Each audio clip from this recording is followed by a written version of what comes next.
If I get this right, it's been a little while. Hello, everyone. Hello, hello. Good to see you. Carlos Dark. Hello, it's going Claw. Zerble Duck. Hello. Hi. I know I'm live. Something must be wrong or broken, or both. It's going Sir Tractor. I don't know if I want to have this conversation. We are going to, and you're welcome to have it with us. Apologize for the grace. Powder. Yo, what's going on? Good to see you. How's it going? Hello, hello. Been enjoying the content recently, by the way, too. Been seeing a lot of that pop off. It's going DFZ. Hello. Welcome in early if you are here early. We're going to be waiting off for just a little bit. I know it's weird to say this, but I'm not really, well, actually, this is weird. I'm not really in the correct uniform, am I?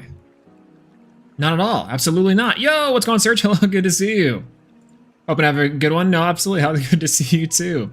Hello, hello. Trying to learn more of Elestrals from playing watching. Let's go! This is a great day.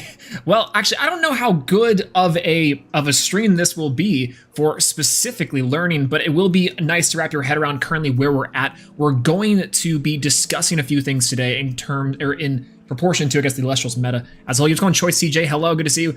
I'm usually not so early. I don't know what to say. That's the perfect option right there. Hello. What's going on, Ninja? Hello, good to see you. I'm hitting the books and getting ready for Kisame. Absolutely. And great that you are here also with this too, by the way, because it's going to be an interesting discussion. Let me go ahead and get on everything I need. The correct uniform is the mating outfit. I mean, hey, listen, from your lips to God's ear, I'll try my best, but unfortunately, no. We have some business to attend. Made outfit stream, we can make that a sub goal. We can make that a sub goal or a dom goal. Hey, yo. Now we have to get the sweater on. We have to get the sweater on to talk, and because we are in class currently. Everyone settle down, get your notebooks ready and your pens and papers correct. We have just some things to do. Counter ruins lesser problems until Bear Bomb is dealt with? No! Well, kind of. Center so suave, very demure. That's so simple, Rick. Hello, good to see you. Thank you. I'm trying a little bit. Absolutely. Not player with the hit card game Elestrals, so I'll be leaving and getting ready for bed. Catch you later. No problem, Zero Duck. Thank you so much for being here. Hey, listen, Yu-Gi-Oh stuff sometime soon. I have been posting a little more on TikTok recently. It's been giving me a little bit new lifeblood to try out and play the game and get back into being Swolax form once and for all. So, you know, we've been trying to think about it a little bit, and I think we're so back. What's the difference between cast and activate? Cast is on play. Activate is the, well, actually, that's a good question, actually. Cast is on play. Activate is, activate's on. I don't know. I haven't played Yu-Gi-Oh! In over a year. Hey, you're telling me. Me too. Bear Bomb still goes crazy in live stream, by the way. Absolutely does. It's even crazier in some cases. In some cases, even crazier, I would say. Yeah, active on play, cast when the effect begins to resolve. See, I play so little cards it actually matters for me. I guess technically I've played a couple of them. One of them being like Follow the Wisps. So for Thunderstorm, it's probably a little bit more easy / to know. There's too many crazy decks after live stream, so many options. Completely agree. And that's partially what we're going to be talking about today in today's discussion. So, as people get here and go out, relevant for Kakare? Absolutely. Whiteout seems custom made for Bear Bomb. We'll talk about it, absolutely. Yo, what's going on, Gabriel? Hello. Good to see you. Welcome in, welcome in. My chat on stream is a little bit behind, so I'm reading y'all as we're going along with my other one. It's the multi-stream aspect of it, so if you're watching it over on Twitch, hello, good to see you. And if you're over on YouTube, hello, good to see you too. Welcome to your native classroom. If you're unsure, my name's Professor Swolax, and today we have a discussion to do. I have the sweater on, so I might as well get into it. It's been a little while since we have chatted and since we've talked. Let me actually turn down the volume on this a little bit. I realize that this thing is probably way too loud for people. The ambiance, if you will. Let me do some audio checks. 1, 2, 1, 2. Jesus Christ. Do it again, do it again. Hello?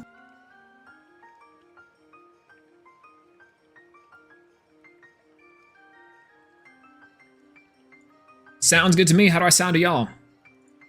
Perfect. Okay, so what are we going to discuss today? There's been a lot of hot button issues and topics in the game of Elestrals recently, and it might not seem like it.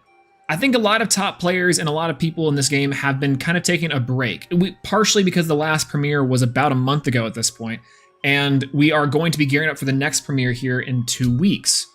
As well, it's the last premiere before Kisame, and a live stream gets out into the open, into the world, and so we can actually play Elestrals live stream.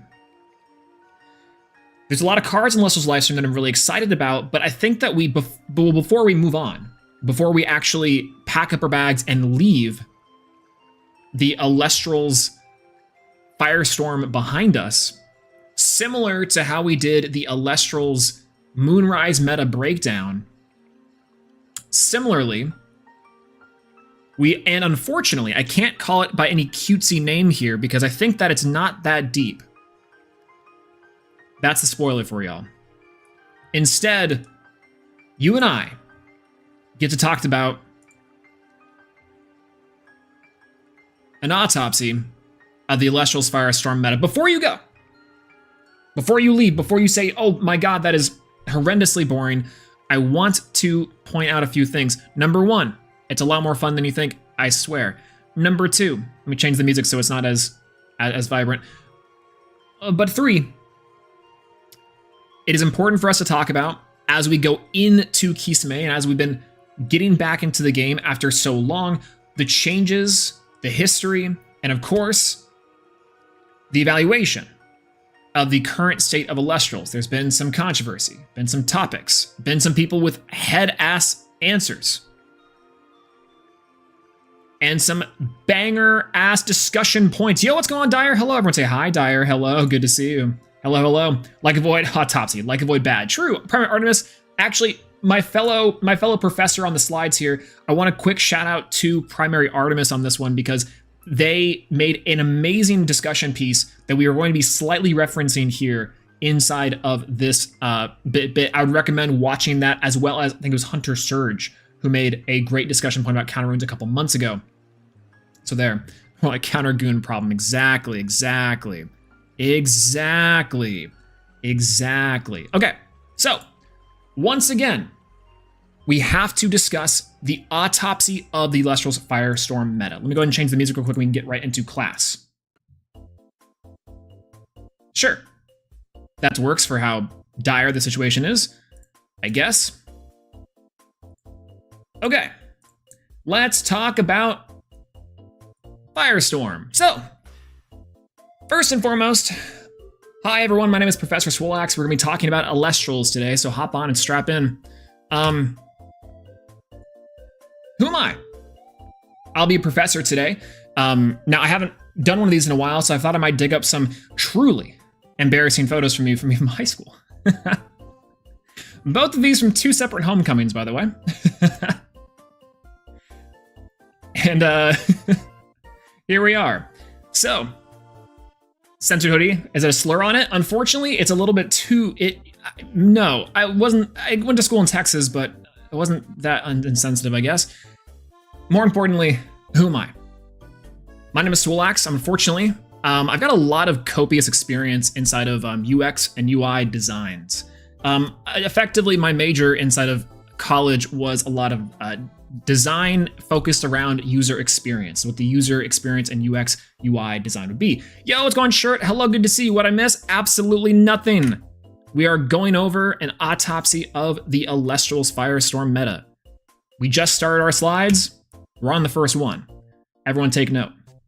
Also, you can tell this is the 2010s because look at her dress, by the way. Incredible. All right. So, effectively, I'm a prime yapper. I love overanalyzing things, naturally. And in addition to, and so much more,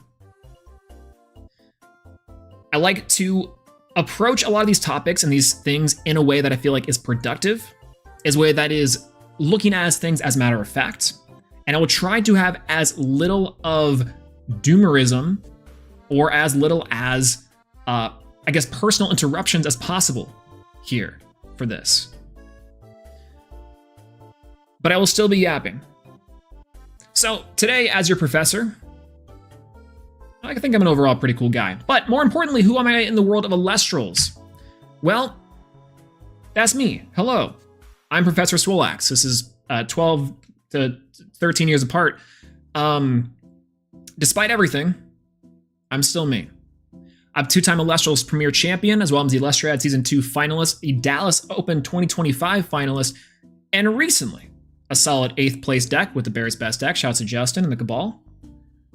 I like long walks, and I love to cook and clean. Good book every now and again, and of course a fireside chat, if you will.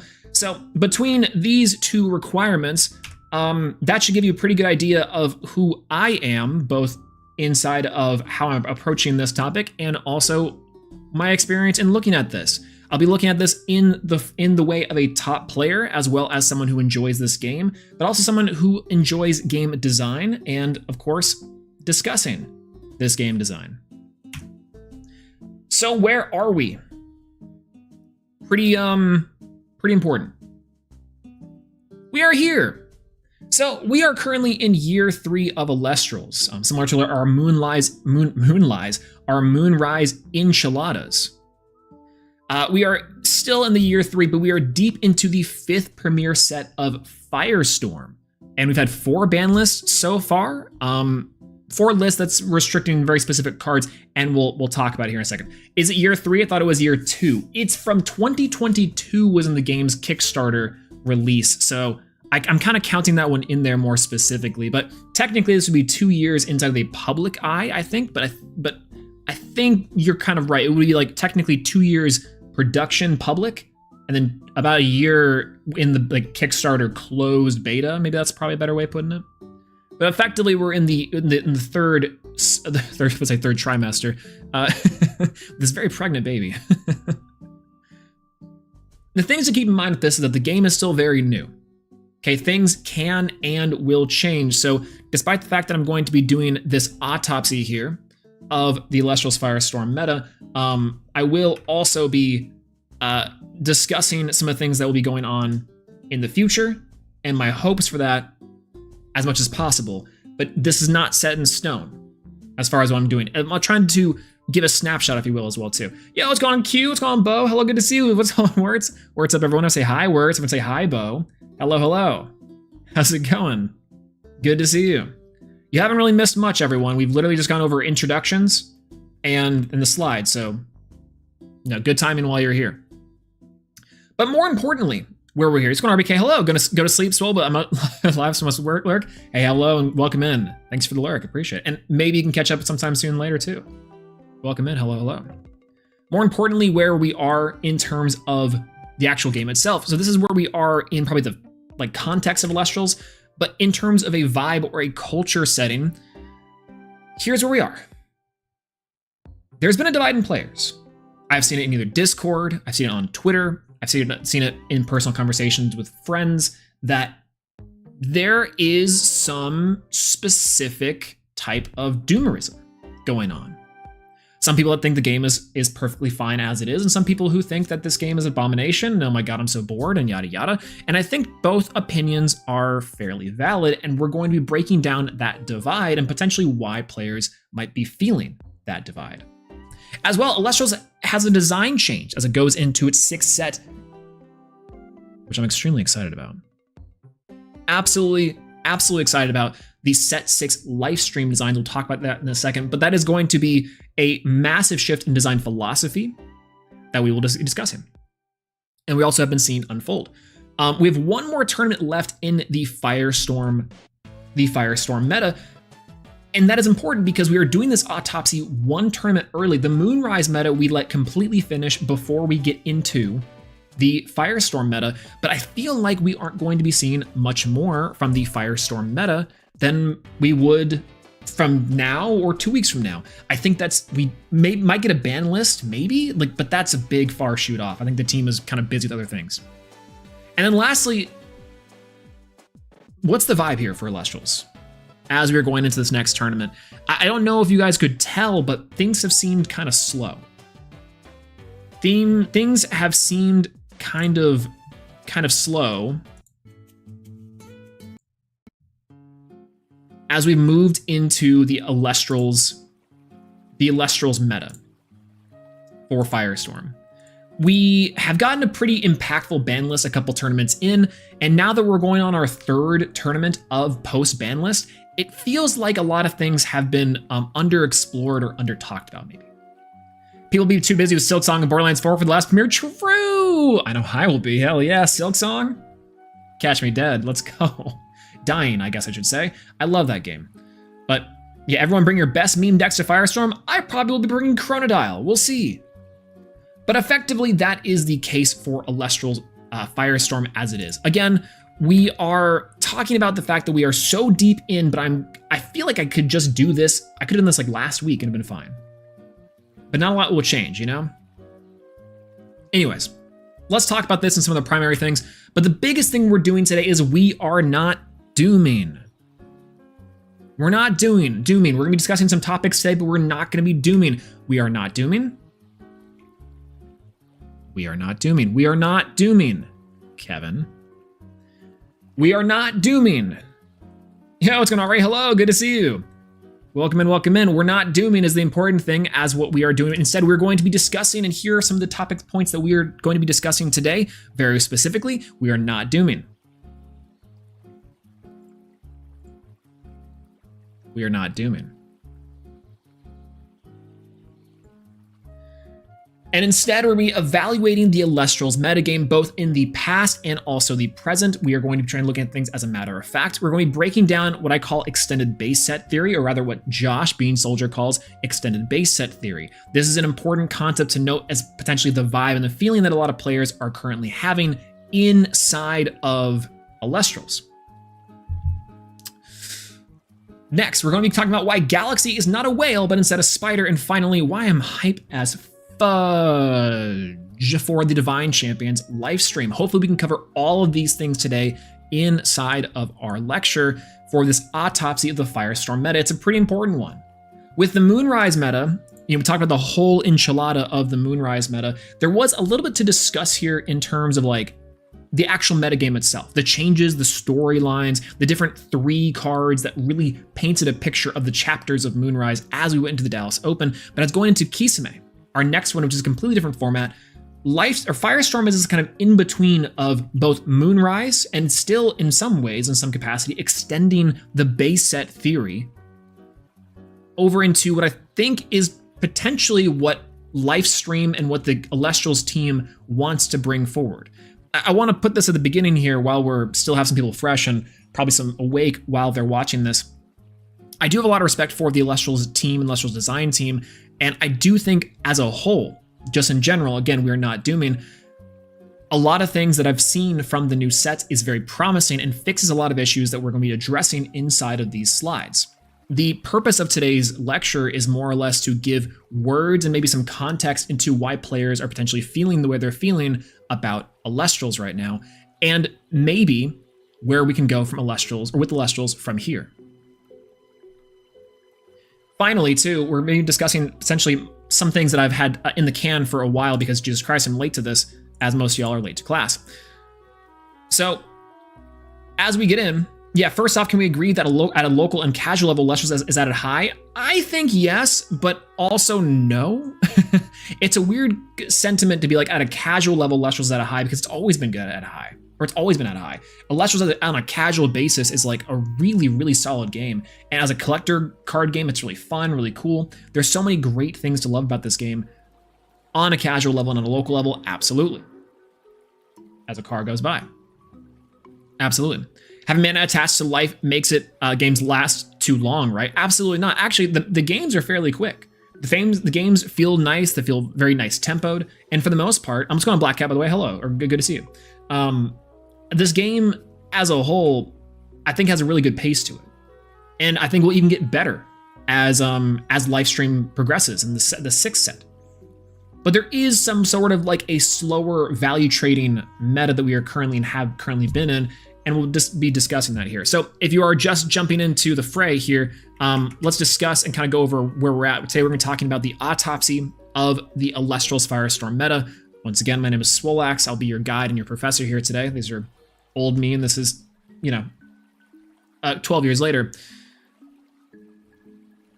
We're talking about Elestral's 5th premiere set Firestorm, as well as a preview into 6th set live stream. We are not dooming. We are not dooming. We are not dooming. And without further ado, let's talk about the Firestorm Fajita. I lied. There is actually a pretty cutesy name that we're going to be giving to this, and that is going to be the Firestorm Fajita. But unlike the Moonrise Enchilada, where the Firestorm Fajita is much less complex. It's just tortilla, some meat, and some veggies.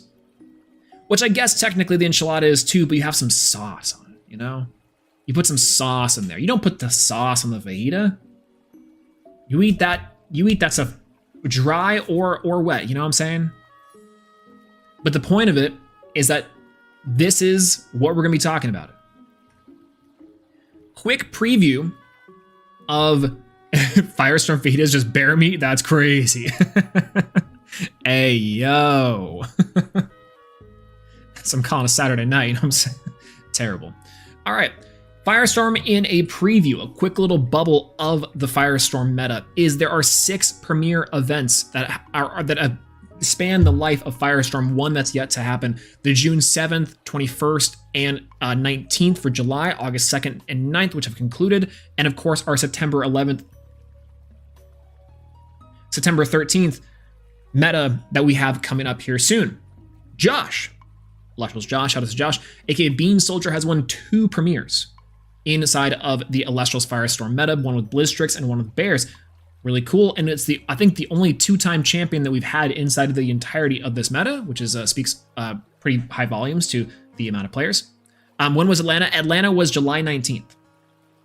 Atlanta was July 19th. So the notable shift in the deck building towards 5s and bombs. This is kind of the antithesis of what we're going to be talking about in terms of the meta shift for Firestorm, is that a previous idea of potentially opening up game plans with powerful cards that have been introduced to themselves inside of Firestorm. There's really not that much that's been new, but we do get to see somewhat of where decks land inside of Firestorm. We'll kind of talk about that here in a second too. And then finally, we have 3 to 4 major players when it comes to meta decks inside of Firestorm. This changes, I think, pretty significantly as we get into Kisame and as we get into Lifestream. But for the most part, this will give you a brief and pretty decent overview of the Firestorm Fajita. Again, not a lot of data here that we can go off of yet, but let's talk about it. Ooh, okay, perfect. First things first.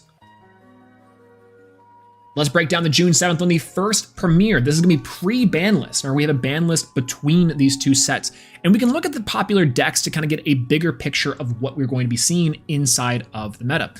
Now, if you look at these on top Elestrals, or if you look at this on the Elestrals website, you can kind of see the breakdown of these decks to be a little less, I want to say, diverse. This is a pretty diverse pie chart, don't get me wrong. We have things like Lunar 5s, Spiders, Fargo, Draking Blizztrix, ultimately the winner, shout out to Josh, Cryo Rhino, shout outs to Trevor, Shiveror, shout outs to Soren Plays. We also have Champ Apollo. This is the top 16, by the way. We have that's Dimax, Wind Aggro, Nixamera, and then we have there was only like 1 true 5s list. And by 5s, I mean like Tempo Pile. I mean like they were just playing the good stuff Turbo. There's a lot of experimentation at the very start of the meta with a lot of really interesting cards and a lot of really interesting strategies. Lunar 5s, I would say, kind of encompasses a little bit of different like decks that effectively incorporate things like the champion Lycavoid, as well as Nabi and Doppelgator. And that's gonna be kind of the idea with this June 7th meta. The June 7th decks that were very, very strong are still containing some of the staple cards that we know and love, that we've come to know and love from Elestrals. But they all do such different things. Fire Nexus utilizing the new cards like the Champful Carries, Draking, which was off the back of the champion Lycavoid, Blizztrix, which is kind of a crazy meta call from the craziest person. The champion Apollo cards is very experimental. So very cool stuff. Even a Nixamera came in here, which was a really cool strategy.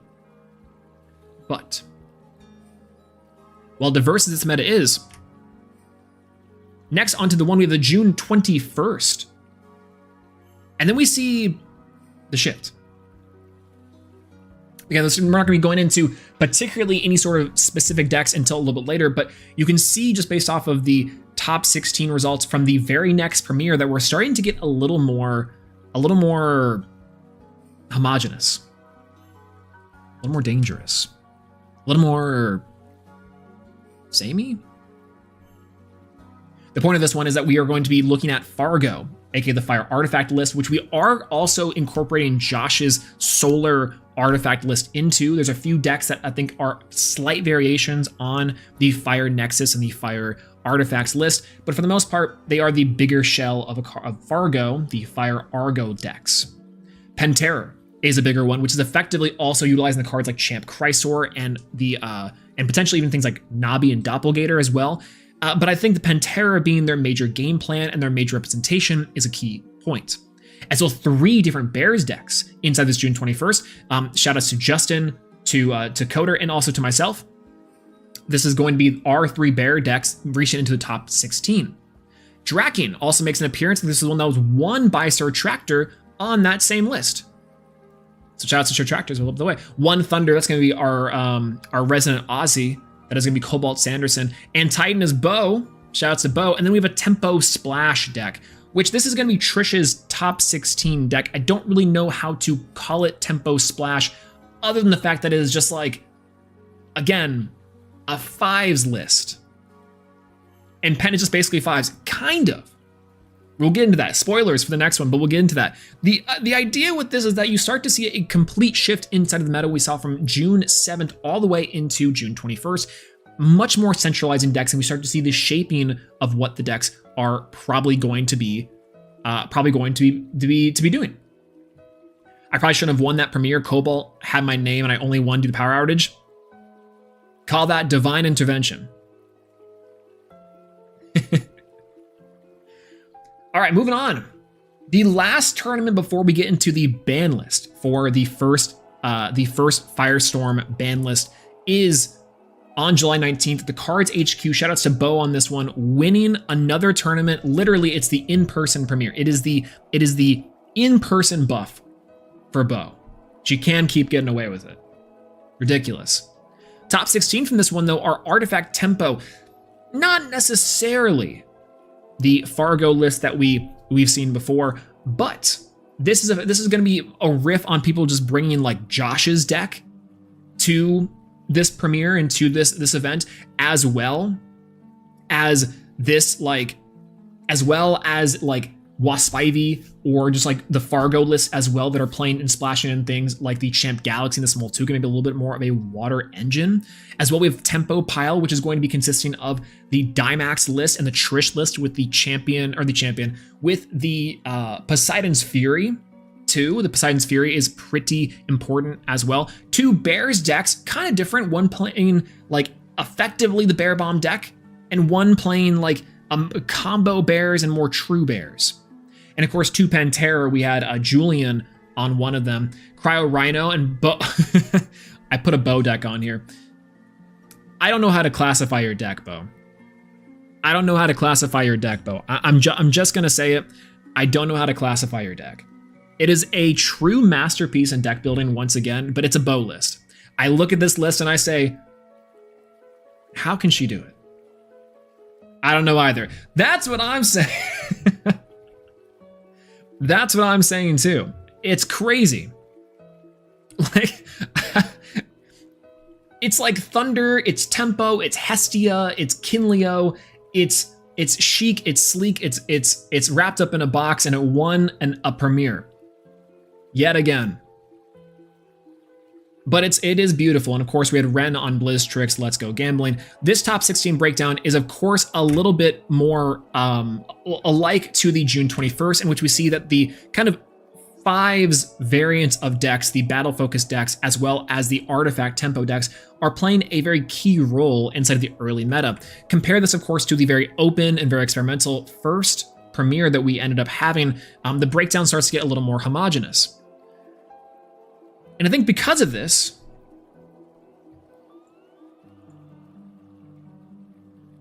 there was a ban list. Let's talk about that. The ban list that occurred on right after the Atlanta premiere, addressing one of the big cards in the room, the whale in the room, the elephant in the corner. Show of hands, anyone. What is that deck and what is the card that we're going to be talking about in this next slide? Anyone? Bueller? Bueller?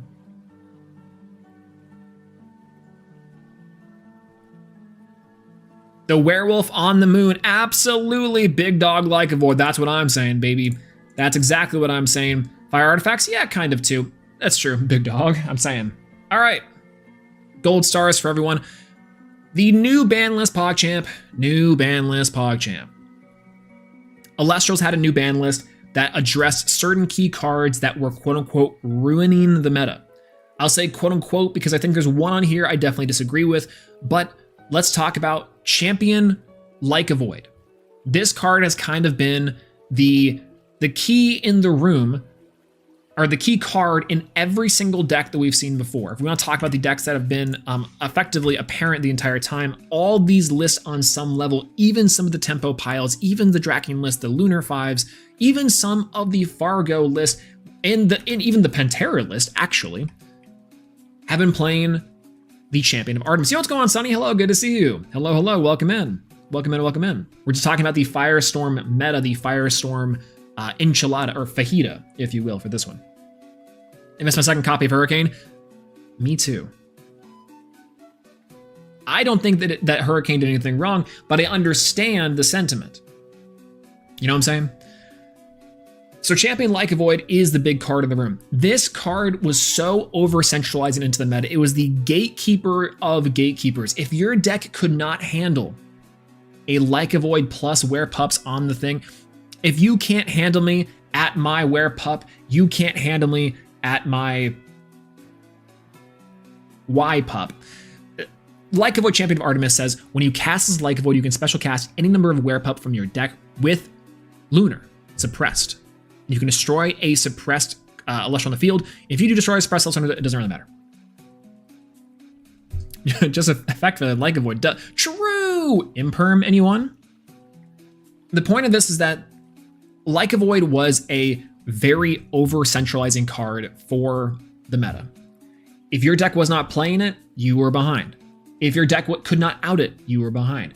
It is, I think, overall a very okay card to have in the game, but it is one that is so early and actually screams more like what we've been seeing from Lifestream than anything that we were ready for inside of Firestorm.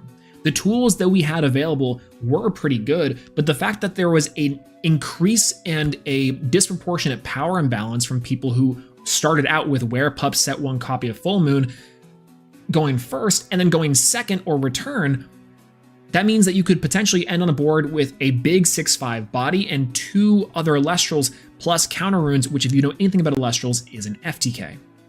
The tempo advantage that Like a Void Champion of Artemis proposed was one that we have not yet seen in the game, and one that has been, honestly, missing ever since.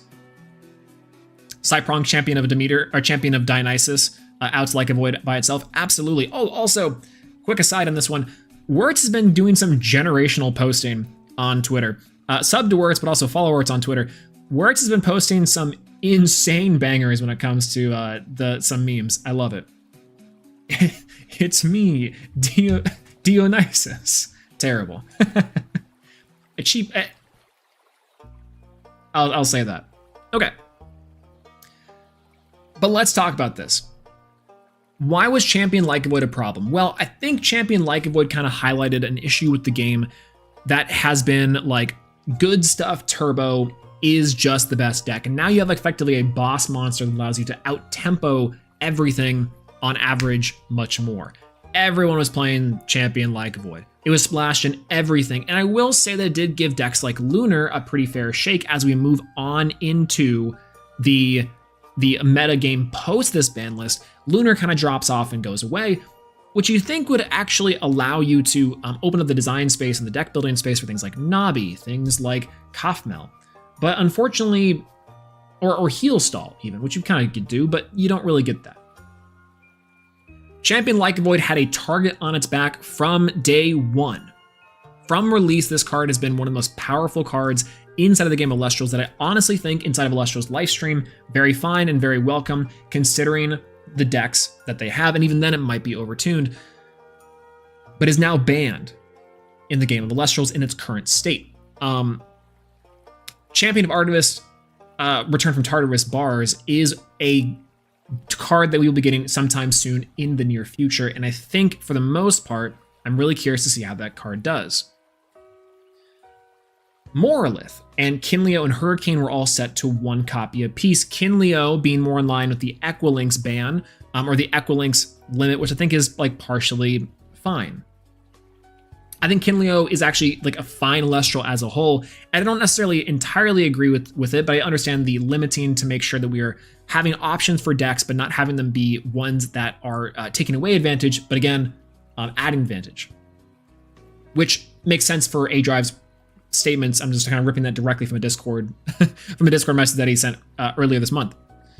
Moralith getting hit was a very welcome thing. The idea was self-mill, and as we know from the iWooly stuff here sometime soon, will get much more powerful. But I think just in general, Moralith was always a ticking time bomb, considering that it is a very specific card that is so hard to out. If we think 5s are a problem, 6s were very much more of an issue. And then finally, Hurricane, which many felt was a big blowout card that enabled larger Elestrals and larger strategies just to win on the spot and punish players who potentially could have a more interactive gameplay and more interaction game to game. I don't necessarily agree. I think that this card was a necessary evil in terms of how we deal with over-centralized cards, aka the counter runes, and also champion Lycovoid. Because once again, the FTK for Elestrals was any 2 Elestrals plus a counter rune. Talk about that here in a second. But I do think that Hurricane out of 1 is kind of fine. And I think that's kind of a major issue inside of the Elestrals space at the moment, is that like Hurricane is so ignorant, is that it still tilts me. It's like, I think for what it's worth, every single time that I played Hurricane, I feel like I just lost. Which maybe is why I'm like, it's fine, because it's not that good of a card. But I understand, again, the swing states and the imbalance that it does create. But I don't necessarily think that it was the problem, per se. Moving on, though. If you look at the decks that we saw previously inside of the meta, Lycovoid being gone, Frost being a little bit less powerful, Fire being a little bit less powerful, and Hurricane being limited, what do we see? Banger! Look at this spread! Look at this beautiful, beautiful spread. Yeah, it's going to come. Hello, good to see you. Your Hurricane is a byproduct of the background being strong. Agreed. Lavalith was the same reason, but I think that's again a call and response issue and not a design and overall systems issue. We'll talk about it. Everyone, quick water break while we're at it, though.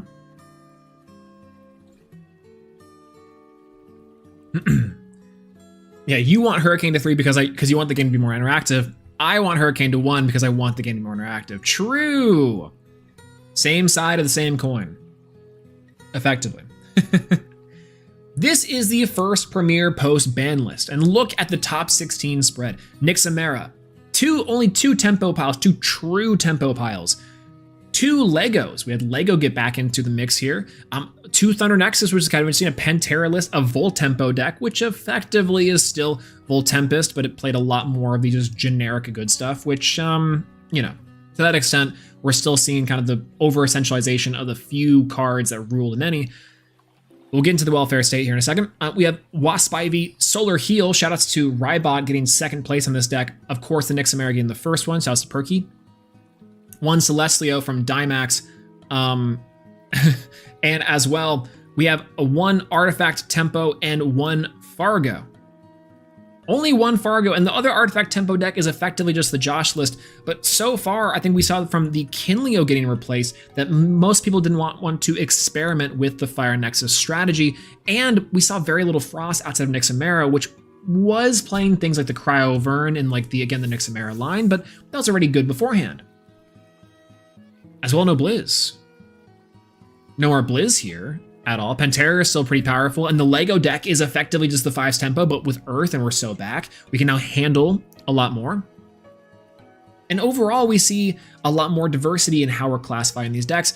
But if you take a look at these decks individually, they're all fairly similar still. The vibes of this tournament is still a little bit better than it was before. Again, we started to see a lot more of the same stuff, but you remove a few key cards and you get a little bigger of a spread. But for the most part, the individual cards as a whole are still going to be overtly the same. This is also even more true for the August 9th premiere. And the I kind of forgot to say the July 9th Hurst premiere and the June 21st premiere. By the way, I don't know if anyone's catching that. I forgot about it. The August 9th premiere, we had 5 bears in top 16 and 3 Pantera, 2 Hermes piles. Shoutouts to Y Rebellion and Rule on this one. Thunder Tempo and Thunder Nexus, both different strategies in themselves. One Solar Wind deck, a Wasp Ivy, a Windjin. Shout out to JT on that one, and only 1 Fargo deck. Here is where we see the last premiere end, and where we potentially get to see the closing of the Firestorm meta with a bigger emphasis on the bomb. The mother nexus of it all, the Bears list coming into fruition, and frankly, the Cabal and Shalak Cabal becoming so bored that we're like, you know what, let's take a couple decks and just kind of show up with the meta. And 5 bear decks make top 16, 4 of them make top 8. 50% of top 8 were bears. The welfare state goes both ways. The top players are ruining the game, and the top Elestrals are running the game. And this is no more apparent than with the Bears deck and the Bears list. A 5-style strategy focusing on a moment-to-moment tempo-based gameplay with a large bear bomb as the game progresses to close out or to potentially gain extra tempo. Pantera, still strong, still Pantera, but effectively still win 5s. Hermes pile, which is a very interesting inclusion, but still, thank you to Josh for the top 16s. Thunder Tempo still very strong, and the previous ones there. The Knots just sculpting the meta on a whim. Any such cases. But this one's also the Cabal. This one is straight up just for the Cabal. Justin, Trish, Trevor, and Dymax, specifically. So with that, and with the closings of Firestorm as we're going into our last premiere, what are the top decks that we were looking at? Again, we kind of discussed a little bit the different diversity that we've been seeing, the major key players amongst the different spread of them, and we have some consistent toppers overall. Different meta threats as well, and even post ban list, things change, but don't change that much. Here are the 4 decks that I think are currently the best decks inside the Firestorm meta. We have a Wind Tempo highlighted by Pantera, which I think just Wind and Wind Toolbox, Wind good stuff. It's a very strong contender and has a lot of really great options and tools for players to play. The Volcari's Champion of Fest is representative of our Fire and Fargo Nexus deck. A very full-fledged strategy that I feel like is a very well-rounded deck that highlights a lot of things that Elestrals does really well, along with a lot of principles and things that are unique to itself.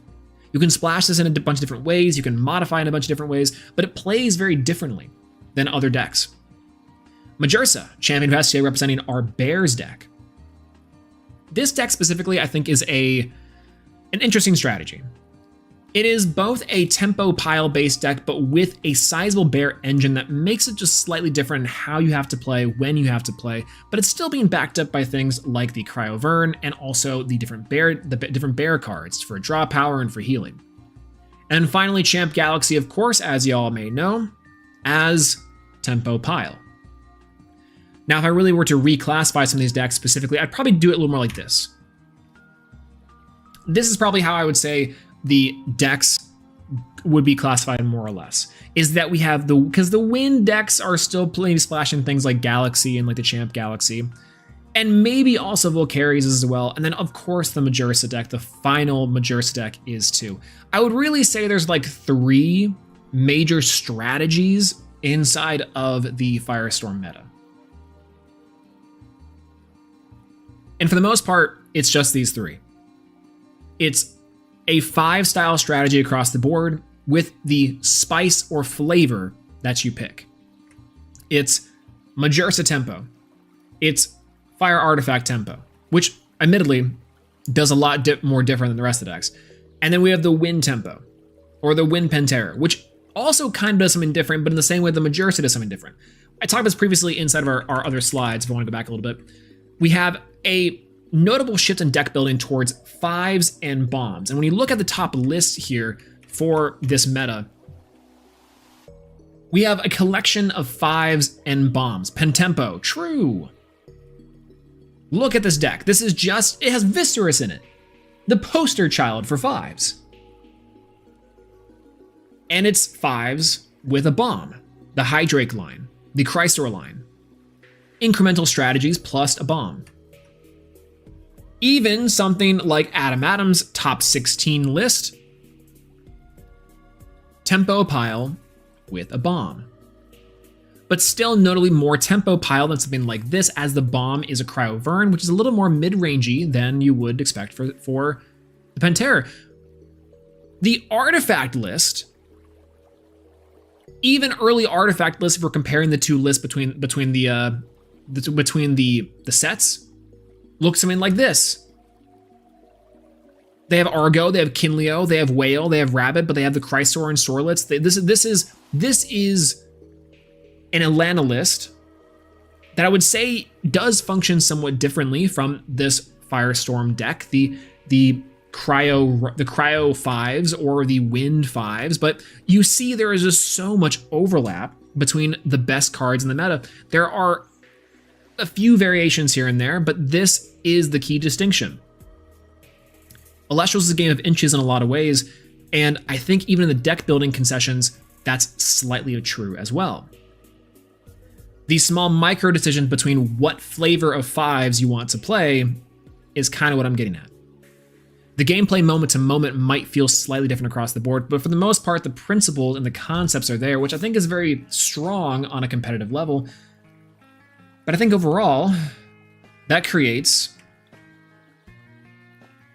a good stuff all the way down type of environment.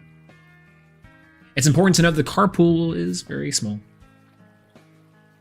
So this creates an identity for the game that is effectively like, you're always going to be playing good stuff because you don't really have anything else. I want to say that right here because I think that's an important distinction to make, that it's not like players, don't want to be playing other things or don't want to experiment with other things. We saw that a lot inside of these pie charts, that players are clearly wanting to experiment with really cool stuff. Even Bo bringing and Titan to the June 21st premiere, or June 24th premiere, kind of showcases off that players, really good players, want to play something different. They want to experiment with stuff. But why are there so many Elestrals, things like Anklo Shock, things like the Champion Sluggle, that goes unplayed or unnoticed across multiple months of tournament? Why does it feel like we are just playing decks from base set with like 1 or 2 card difference? That is kind of the question I think we find ourselves asking when we are going into the Firestorm meta. Even decks like the Wind deck, the Wasp Ivy decks we see pop up, even the Bears deck, are effectively just playing the best cards possible, which, what are you going to ask about your players to do so? And then it's generic splash. There is a massive power disparity between certain cards, and I feel like that's maybe the potential issue with how the game has been progressing so far up until a point. Once again, we're not dooming, but let's ask ourselves a question. Is this a problem? Is it a problem that we have a generic line of good stuff and a generic suite of good Elestrals that we're going to be playing inside of every deck, and makes every deck feel very much the same on a moment-to-moment gameplay until you get to your big condition, your big bomb, your big win condition?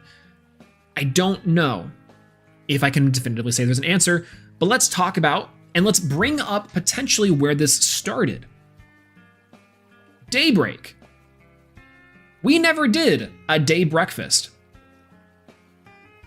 And particularly so, this issue that we've been seeing pop up again, the consistent addressing of decks feeling very samey, and decks feel very much like they haven't moved in terms of the needle of card design. and not a problem yet. Exactly. Sounds like a very popular format from 3 years ago after release of a very popular card game I know. We are retreading old ground here. We've been here before, haven't we? Let's talk about a statement that A-Drive made three sets ago. 3 sets ago. If you don't learn from your history, you are doomed to repeat it. You are doomed to repeat it. Let's talk about. Well, actually, I might have to go out of this one. More specifically, because we've seen this message before. Now, where have I seen this message before? Where did I dig up this message? I had this message loaded up in this slide. In this I made months ago. This is an unreleased Professor Swolax about the Fives Dilemma. Because we have seen the same sentiment from players and from people alike. This is the Fives Dilemma, shouts to Nelly, again. This is the Fives Dilemma again. Yo, what's going on? Is it coming to video? I might chop this down into a video, yes. Because I think that it's important to discuss, but it is also going to be dated by the time the live stream comes out. But absolutely, because it's going to be a somewhat couple hours lecture. But welcome into the classroom, by the way. Hello, hello. So let's talk about the Fives Dilemma again. What is this lost media of Professor Swolax? This is a secret double lecture, by the way. But effectively, I'm reusing old slides here, and this is back whenever I had a solid 11th place recently, by the way. We are into Daybreak. We're in year 2 of Elestrals, and we have 2 ban lists. November 14th. November 14th is a somewhat recent lecture of whenever, if you want to date these at all, by the way. And inside of that too, this is where we are at. Thunder, good stuff. Penterror, Fargo, good stuff. Is this looking familiar to anyone? Is this looking familiar to anyone? This is 3 sets ago. 3 sets ago. What's the problem? People were complaining about fives all the way back in the day. Now, this does bring up a good question of what is a 5? We do have to bring this up because I think that it is important. Let's kind of take a brief preview into this real quick, a brief detour, because I think this is going to illuminate potentially, and once again, the issue. We've already had this discussion, this what the heck is a 5 discussion, but as we're going into this sandwich double lecture, it's important to showcase that players sets ago were talking about this. Now, a 5 realistically is any card with a stat of a 5 on it. This is somewhat true offensively and defensively, but on average, Elestrals has a lot of cards with the number 5 on it. Not necessarily true offensively, but somewhat defensively too. Prime example is we have Astride, Galaxy, even Spine can be considered a 5 in terms of its defensive play. But more realistically, a 5 is a functional card. Cards are called functional 4s, if you will, which are cards that can operate as 5s or as offensive threats. We have Eletric Mustation and Warmite, cards that will reduce stats or consistently present an offensive body as well as a defensive body. It's all the way down. Every single element has 5s. Every single element has 5s. And this is your TLDR. A 5, how I'm defining a 5, is a spirit efficient card. Can often attempt to or often successful at proposing a 2-for-1 value trade of a counter rune, but also potentially of an Elestral, and often demands a response of equal measure. Has a 5 or is functionally stronger than a 5 attack and defense stats. Now, optionally but preferred, the effect is useful. This is how we get in trouble here as we've gone 4 sets deeper into Elestrals. 4 sets coming, but 3 more sets after this slide are made. Again, this is Daybreak. This is a Daybreak breakdown that I never released because I just felt like I didn't really need to talk about this. But it ended up happening. Here's the key issue that I brought up with fives before. Shout out to JJ, absolutely. Conceptually, a strong offensive or defensive tool in Elestrals to help balance out or further the design of the spirit type. Water, fire, wind. Again, every single element has one, and it's effectively a strong body in one position, but the actual behavior of these fives is a strong offensive and defensive body that can be any element, protected often furthered by generic counters and removal. The problem really isn't the fact that these cards exist. The problems, back in Daybreak at least, were that most removal options were expensive and put decks at a significant loss compared to the value that strong attackers can present. Even Eddie can be functionally a 5. It's a good generic tool that operates on this axis. Now, here's my thing about Eddie though. Eddie's not a 5, Eddie's a 4. This is kind of when we go back to the Elechiks and the Mustations of it all, the functional 4s of Elestrals. Doing some research into Elestrals, the best cards in the game that you'll see hands down across every single deck is probably more likely a 4 than a 5. There are only like 2 or 3 5 and above 1-drop Elestrals, spirit efficient, high value attack stat Elestrals in the game. The rest of them are 4s that do our laundry. 4 attackers that do our laundry still out about 90% of the card pool. Here's the thing. This is where we get into the previous statement about 5s and from A Drive. I'll save some time on reading this a little bit, as we do have some further reading here in a second. But the important part is that people, when this was addressed or when this was made, effectively are talking about and going over why the 5s meta is not very fun to watch. How the slow, methodical gameplay of a value proposition each and every time is boring. And I don't know if I can necessarily agree, because I do think that I agree with this bottom statement, being that a Self-Gorgons or a Galaxy Mussation crash or swap is a really cool idea, and I think that's true. At the time of Daybreak, the idea was that 5s were still very skill testing and still very dominant to the meta, but for the most part, the idea was that you could just play big guys. You could just play big guys backed up by some counter runes with some small incremental play every now and again, and that'd be fine.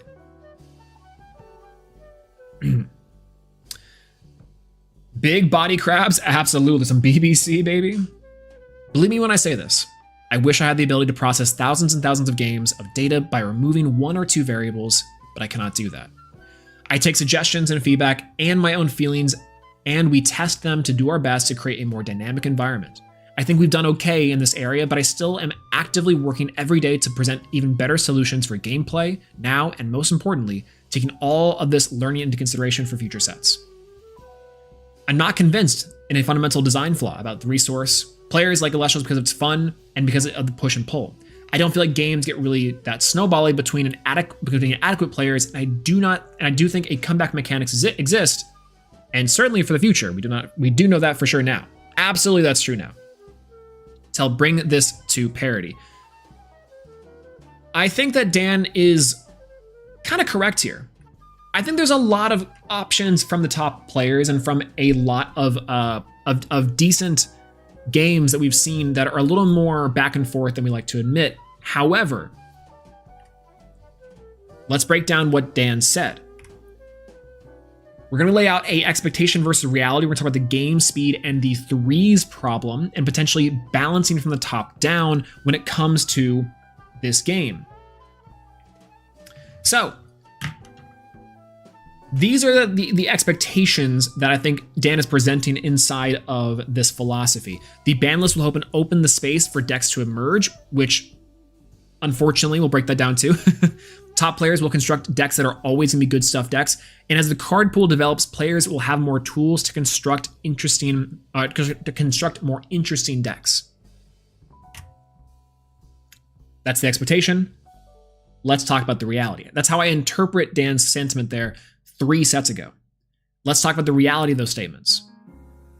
The ban list will hopefully open space for other decks to emerge. Somewhat true. This is somewhat true because of the second sentiment, which is that players will construct decks that are good stuff decks. Absolutely. We saw it in the previous slide, in the previous or current lecture that we're currently in, we're lexceptioning here, that players will just pull together the best cards possible with limited or zero changes depending on the meta if presented to themselves, regardless of ban list. The ban list should be a tool and a way and a method that Elestrals can push further designs and also allow players to experiment with a wider collection of cards in a safe environment. But the reality of that sentiment is that, yes, top players will just pick the best cards. That's duh. But it does not incentivize other players to play decks and play cards that are of a similar value. Why would I play other cards when I'm just getting beat by those cards? I don't know, like that's kind of the thought process there, right? And this one, the last sentiment that I think I see from this statement from Dan was, as the card pool develops, the players will have more tools to construct interesting decks, and I think that's true. Again, to be seen on the effectiveness, I wrote that down a couple sets ago, and I think we've seen that so far with both Firestorm, as some concessions are made and some new cards are there. Again, Galaxy, Sorlet, Champ Like Void. But outside of those, and the new Viscerus, outside of those, what have we really seen? Not a lot. Livestream kind of sets the prophecy in motion, finally. I just want to say that. Livestream sets the prophecy in motion for this last sentiment, this last statement. But again, that was 3 sets ago. Let's talk about tempo. In its first 3 sets, Elestrals is kind of slow. Doesn't mean there aren't fast decks. We've seen that before. And also the tempo of decks have started to increase just ever so slightly. But tempo is really hard to take back. To Dan's statement about how games don't feel so as snowbally or swingy, I don't know if I necessarily agree with that, considering that tempo is such an important part of this game. Again, the FTK is 2 Elestrals and a back row. How do you win? How do you come back from that? You don't. Not always. You can almost never come back from that. This is a gameplay. I don't actually, again, this is an old lecture. I don't really even know what I was supposed to be saying here. I think the idea was that when we get into a position that's a functional 5, beating over Astrabbit, even over a counter rune, in theory, I should be behind here. But all it takes is for Skullmock to not have any sort of counter runes here, to lose to a solid stat body, and then for me to shield a even bigger stat body, and then walk it in from there with just bodies on the board, outvaluing and outpacing with just a simple shield and a half, able to control the game state forever. How do you beat another Riceros? True. Here's the problem statement that I've kind of come up with. Because of the over-centralizing dominance of defensive play relative to offensive pressure, games are generally determined by spirit-efficient cards that demand responses and counter runes. Think about it this way. The 5's problem before, and I'll say this before because this is important, the 5's problem before was that we just saw an over-centralizing issue with the actual individual cards, the 4s and the 5s and the counter runes. I don't think the problem is with them anymore. I think the problem is this as a design philosophy, and then secondly, as the welfare state of Elestrals. So many decks and cards in Elestrals just don't quite compete with the rest of them. I don't know what I meant by defensive play. Elestrals, here's the gist of what I just mentioned there. At the time of making this, again, we've had Moonrise and Firestorm, but this is still very much true and still very much the case, is that, and it's almost even worse now because there are like the 4 and 5 stat bodies out of the 300 or so Elestrals there are in the game. The 5 bodies, in some cases the 4 bodies, will always be able to contest that. This is the welfare state, but it's been even more so at the 50% of Elestrals lose to a 5 attack stat or higher. This is true, but even more so, and this is the new stats of this, about 90% of the card pool loses to a 4 stat or higher.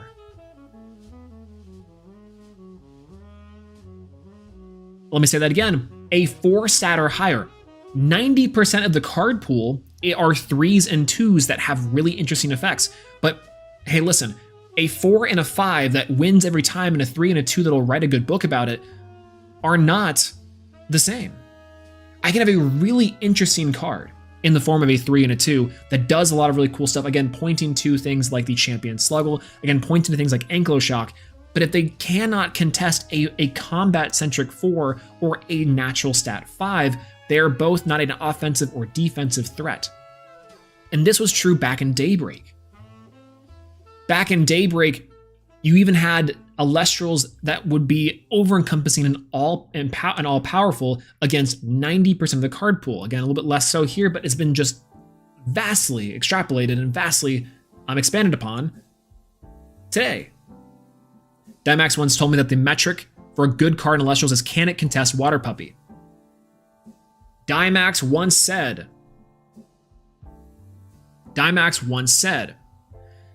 and this is not a problem, by the way. I want to point this out, that Elestrals as a removal and Elestrals into this 5 stat are effectively just an evaluation. The good stuff piles, the tempo piles are coming from these two standpoints.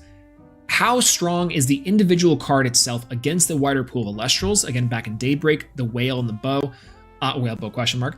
The Whale would always be able to contest so many cards, but also they'd be able to contest the counter runes. The two biggest portions of Elestrals, counter runes and Elestrals, you just play the cards that can play best into those.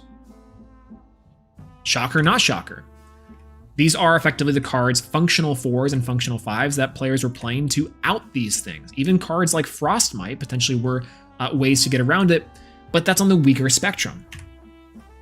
Again, you go into, this is where inside of my slides, I'm talking about potentially how to fix 5s, and we talk about Dense Fog versus Gorgons. Why would I ever play Dense Fog when I can play Gorgon's Gaze? And this is the how do we solve the 5s problem, which I don't actually think this is the issue. As young Trishula once told me, anything we give to another deck, we also give to 5s. Cryoblast, Lovelith, ways to deal with 5s, way to deal with tempo strategies. This was supposed to save the meta, but instead just highlighted and expanded upon the previous weaknesses as before. This is where I think I was cooking. This is where I think I was cooking with this previous lecture, is that we don't have a 5s problem, we have a 3s problem. This is the initial concept for 3s. Very much reminiscent of a deck that I'll be referring to here in a little bit called Spiders. But the idea with this one is that they are all, for the most part, combat focused and 1-for-1 value trade Elestrals with removal that all kind of do something, right?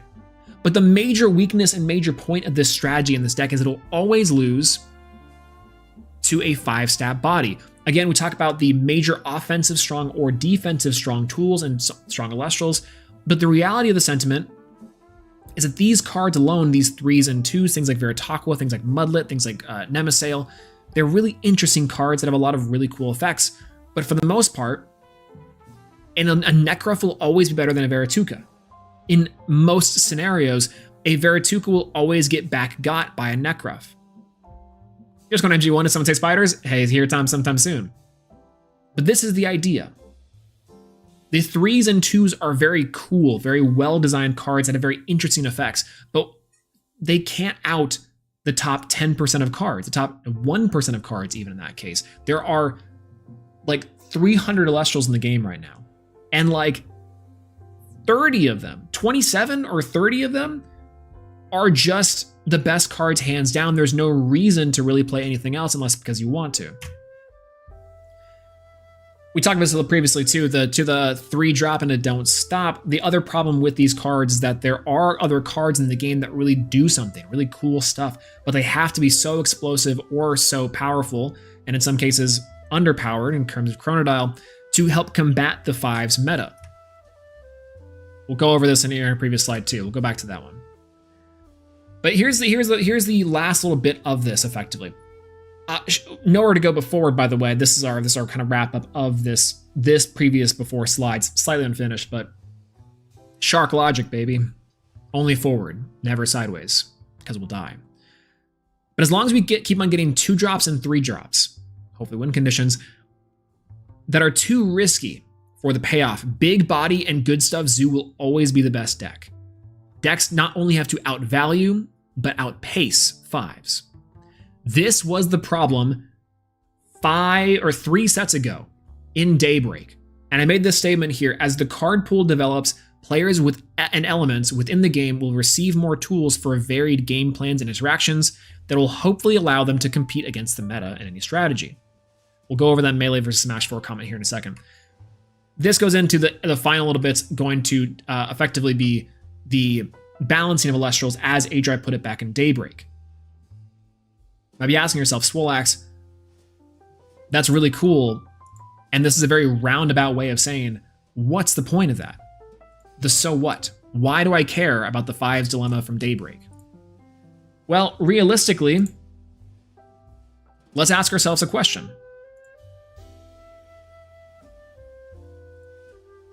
Back to the autopsy, back to the Firestorm Fajita after our Daybreak.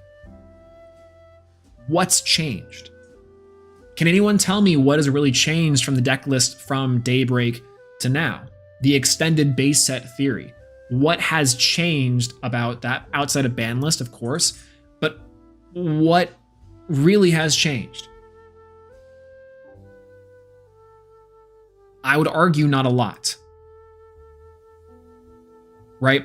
The idea here is that, like, the small card pool in a very specific way that Elestrals has been built and has been designed going forward, from, again, initial base set to Frostfall to Daybreak to Moonrise to now, there hasn't really been a lot of cards inside of each set that have really shifted or impacted the meta all that much. Potentially, we've gotten more tools for different types of, like, again, the same strategy, but for the most part, decks have been fairly similar, which potentially is good. I'm going to have this caveat here that I think on some level it's a good thing to have some basic philosophy and some basic principles that can get your players and your people involved in how to teach your players, how to expand your game and expand from a position of strength and of a good foundation. But it's been 3 years of a foundation, which, to be fair, I mentioned this inside of an RBK video, that Elestrals is and has been inside of a consistent acquisition period. As a company acquiring different assets on a horizontal level to build a good base, and then to vertically expand after that. And that has been kind of the thing, even in the design space of Elestrals. The frustration, I think, for most players is that we are in a new era, the Divine Champions. But we have yet to see anything past, and as MG1 puts it here, the same 20-ish cards that we've been running since base set, since Kickstarter.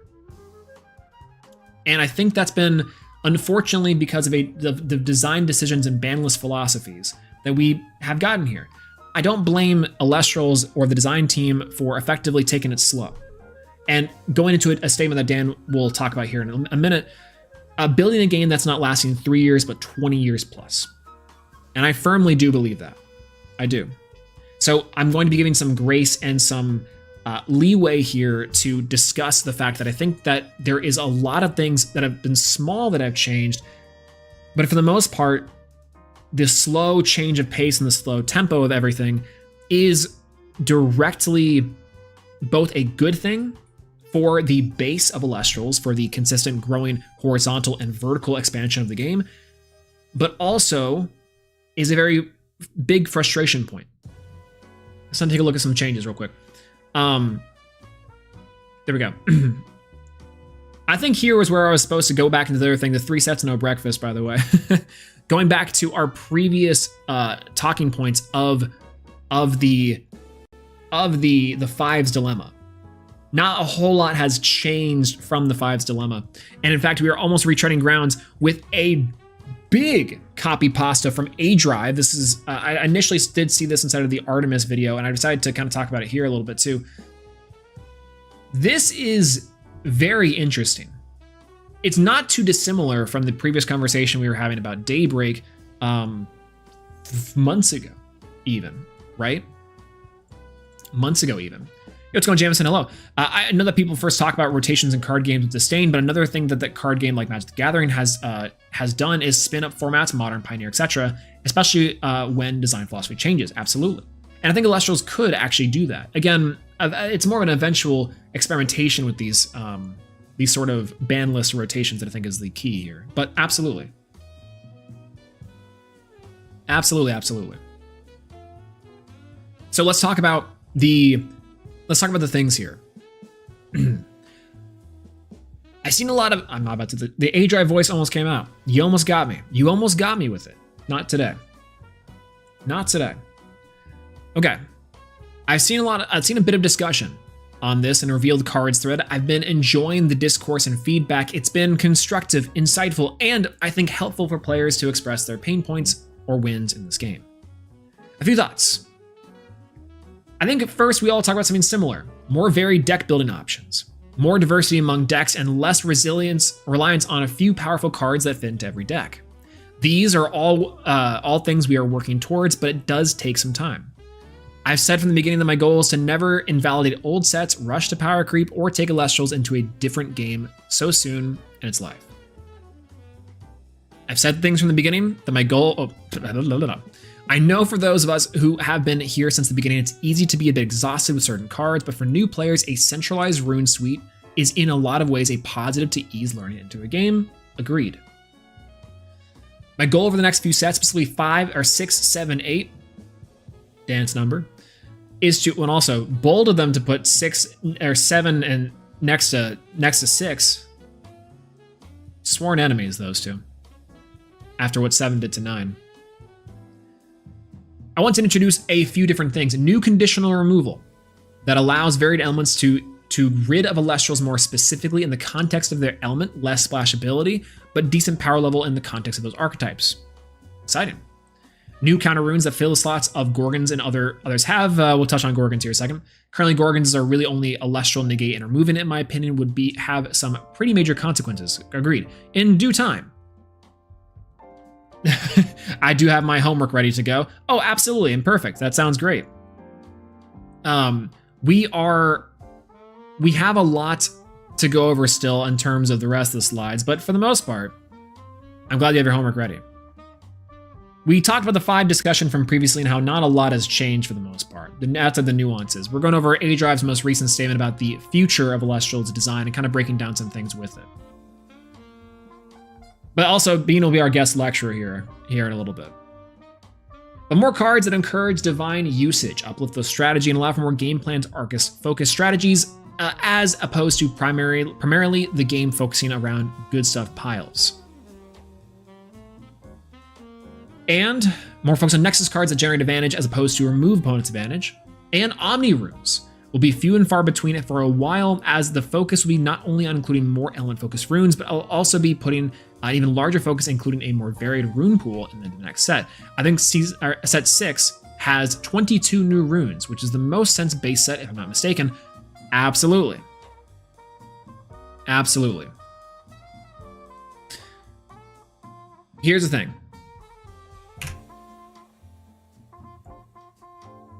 This gets into a larger exploration into what I'm going to be calling the tragedy of ascending.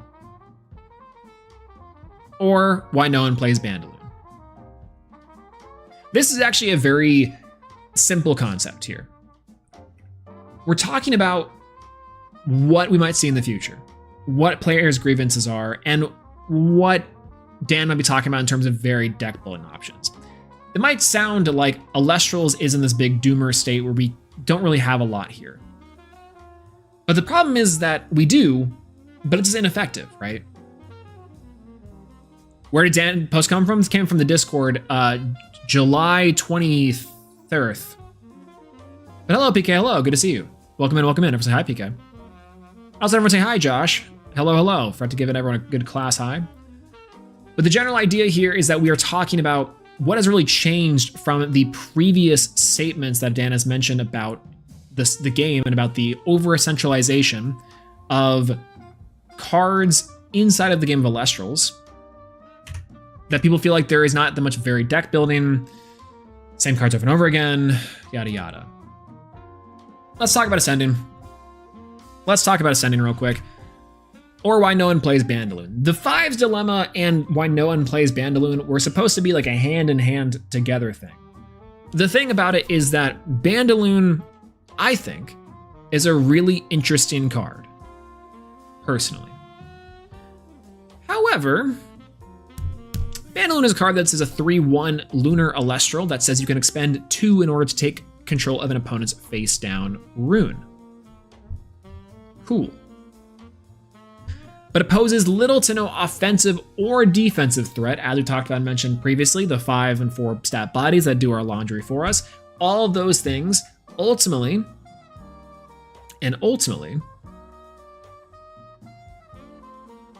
this card cannot do.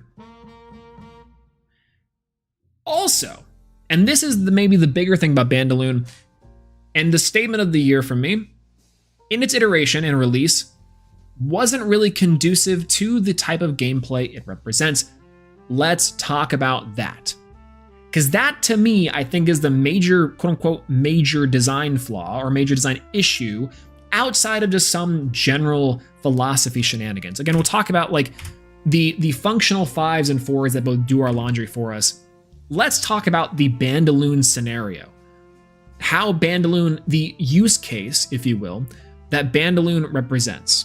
How we are supposed to play Bandaloon, and how Bandaloon actually plays. You ready? Bandaloon says expend 2 in order to take control of an opponent's face-down rune. On average, afternoon. So yo, it's gone, Frez. Hello, good to see you. Hello, welcome in. On average, your 3 most common, if you have 4 for your Tsunami: Poison Tipped Arrow, Shield of Achilles, and Gorgon's Gaze. Common Omni runes you'll see across every single deck inside the game currently. Bandaloon's effect activates. Expend 2 in order, so it's a cost of expend 2 to take control of one of the counter runes. Cool. That sounds really neat. Let's say you do it. That's cool. But oh god, and oh no, here comes Necrof with the steel chair. Bandaloon, look out. Oh god.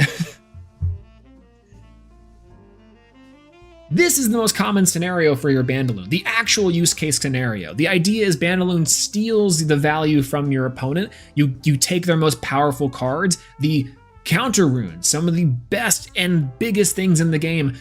However, here comes a 5 or a 4, it doesn't have to be a 5, but Necrof comes in and threatens the Bandaloon.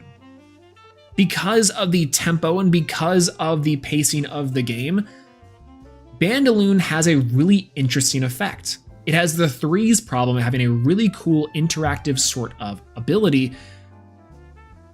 but now you are forced to use it as one of the most common cards in the game. Again, a functional 4 or a fantastic 4 if you're primary Artemis, thank you so much.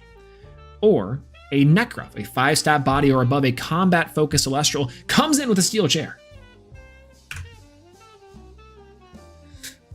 This thing right here is interesting, but again, poses no offensive or defensive threat.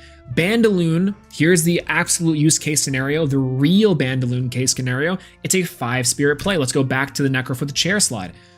Bandaloon is on cast 1, expend 2, and then, now that you're on 3, your opponent goes 1 spirit on Necrof, and then you have to now defend this Bandaloon with your life if you want to keep up tempo.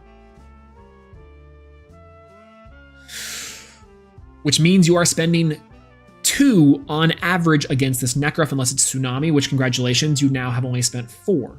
Compared to your Necrof, which could be water enchanted, of 1. You are now -3 or -4 spirits. Conditionally, you might not even be able to threaten an existing Elestral on the board and lose tempo. Let's say your opponent has an established Necrof and you cast down Bandaloon and activate its effect. That Bandaloon, unless you have a Zeus nearby, or a Demeter, or an artifact, or an Argo, some way to enhance Bandaloon's stats to make Bandaloon bigger, does not contest the established Necrof, meaning you are now losing the tempo war as well. You have now gone neg in spirits advantage-wise to out a threat that ultimately is very minimal. Again, going back to our slides of Elestrals with removal, again, going to our slides of the vast majority of cards in this game that you cannot play, or you can play with some conditions, that are interesting bodies with 3s and 4s. I just want to see the Necro come in with a steel chair again. But you know what's crazy? Bandaloon spend 2, force your opponent to flip Tsunami anyway, steal nothing. Exactly. Is crazy because you know what Bandaloon also came into? What does Bandaloon do? Class, what do you think Bandaloon's function is in this game? I'll open it up for a conversation, for a question. What do you think it is supposed to be doing here?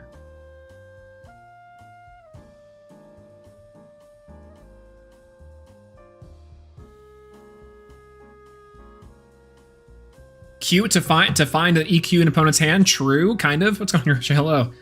Punish back row.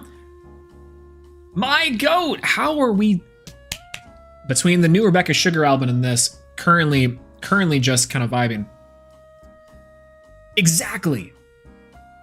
It's a design decision to punish back row. Extra points. When did Bandaloon come out? When did Bandaloon come out? It's supposed to punish multiple and specific back row. When did Bandaloon come out?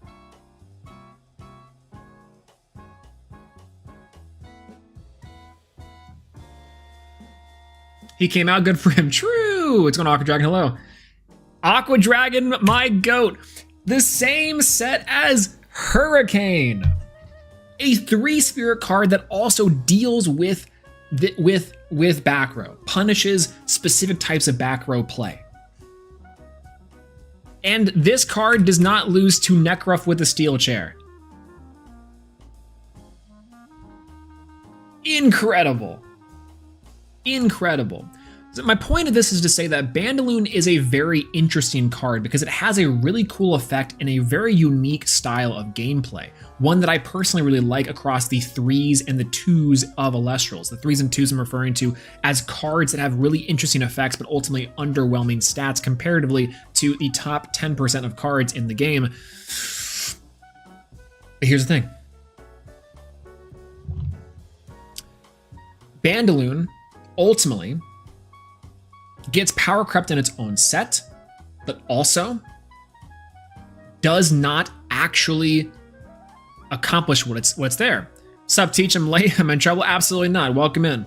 Welcome in, welcome in. I know you've been staying up late recently on the other side of campus watching the World Championships of Yu-Gi-Oh! Many such cases and many such people. Welcome in, hello. We've been talking about the Elestrals design space, the counter rune issues, the overall the Firestorm meta of all. We'll go back and forth real quick. Hello, we're doing the autopsy of the Elestrals Firestorm meta. Yes, this is me. I'm Swolax. Shoutouts to 12 years ago. This is me now. We're talking about the Firestorm meta, the current divide in players. We're not dooming today. Actually, I went over this earlier in class. So if you are here, we're not dooming.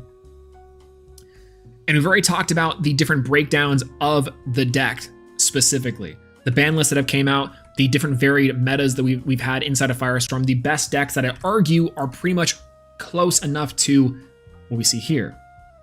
A very centralized card pool of the best cards in the game, still pervasive across 5 sets. We also then went into, and I'll go back to this one as well, the 5's dilemma. Back into the 5's dilemma here, talking about back in Daybreak, the issue potentially with the functional 4s and 5s. Yet again, we are here to discuss 5s, as this was a problem back 3 sets ago. Anyways,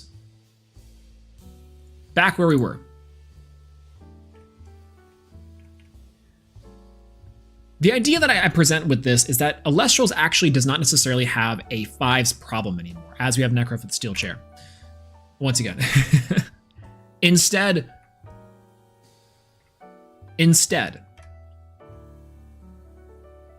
because of an over-centralized dominance in defensive play relative to their offensive pressure, games are generally determined by spirit-efficient cards that demand responses and counter runes. Once again, if we witness the same interaction that we have here from the Bandaloon to Necruff gameplay loop, I found that post from A Drive. It's from December 2024. Exactly. The first one, the very old school one that I pointed out, was from December 2024. We've been dealing with this problem for a long, long time. Isn't that crazy? Because I made this slide back in November of the last one. Oh, my thing's going on. Thank you for that.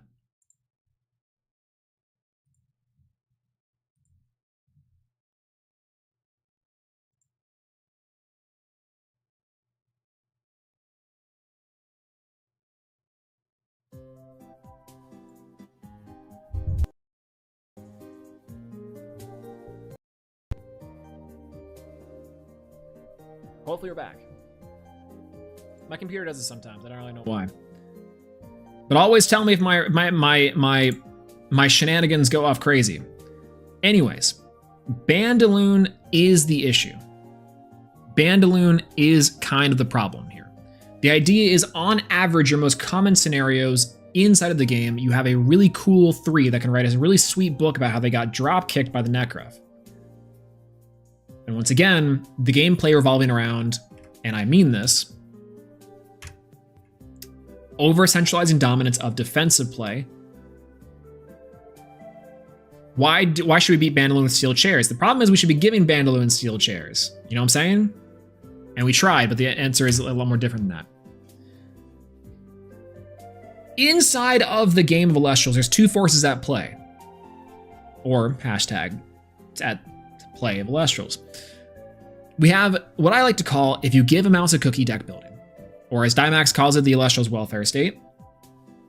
And the Hot Lanta counter rune issue. You follow me on this one? If you guys witness the idea here of the problem statement into the Bandaloon paradox, if you want to get really pretentious about it, the idea here is that on average, your 2s and 3s exemplify the issue that we are currently witnessing with Elestrals over the case of 5 sets, which is that we have a card pool of over-centralized cards at the top 10% of Elestrals. Wall Street, top 10% of Elestrals. Get that reference? You might be too old.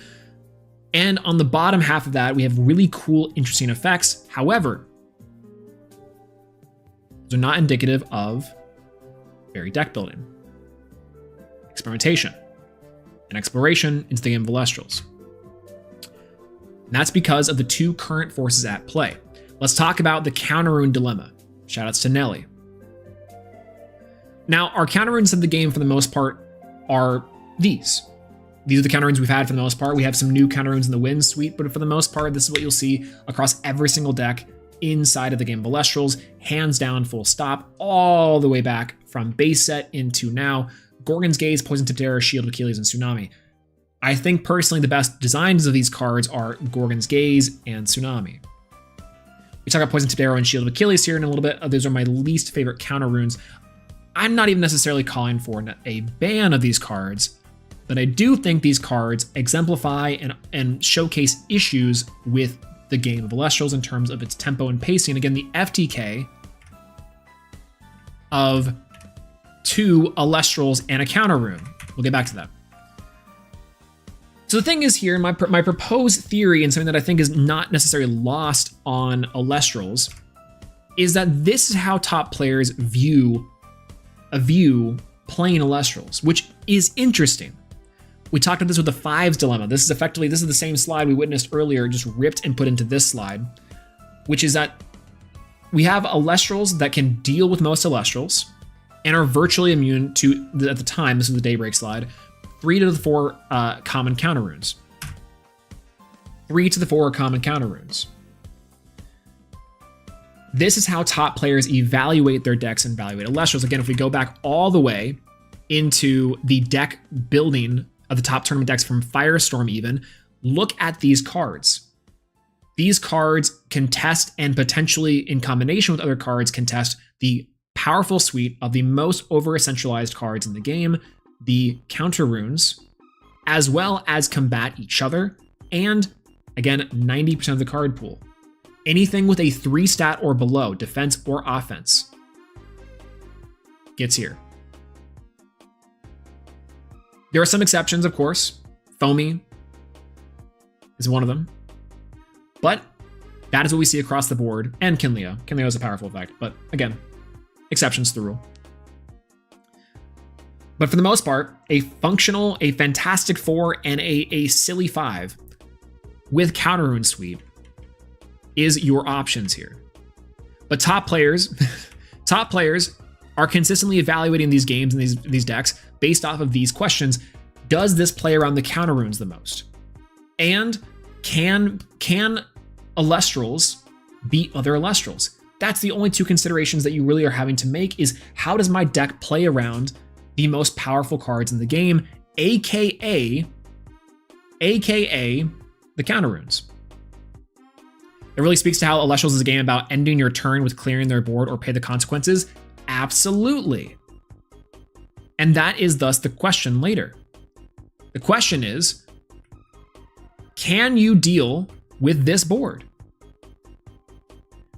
You will always lose tempo if you are not able to establish and keep a presence on the board, specifically in the game of Elestrals. The joke I've been using this entire time is that 2 Elestrals plus a counter rune is an FTK, and that couldn't be more true. The problem before is that we had limited forms of removal to actually deal with these, but the thing is that we have been in that meta before. The early Daybreak and the end of Frostfall meta were effectively and just consistently play counter runes, or effectively it was this. I'll put back to this meme, but it's play Elestral, you counter rune, you remove, you go nuts. You go nuts, you go this way around, right? That was the gameplay loop every single time, and we have some variations, some differences in that, but for the most part, every single deck and every single like consideration in this game, when's it time to debate? Here in a little bit. Every single time that we look at this game, it is going to be evaluated based off of the fact that we have what decks, what cards can we put into this strategy that will deal with majority of the boards or contest Elestrals effectively, and also play around the counter runes the best. Oftentimes, it is the top 10% of cards that are doing this. The functional 3s, the functional 5s, the functional 4s.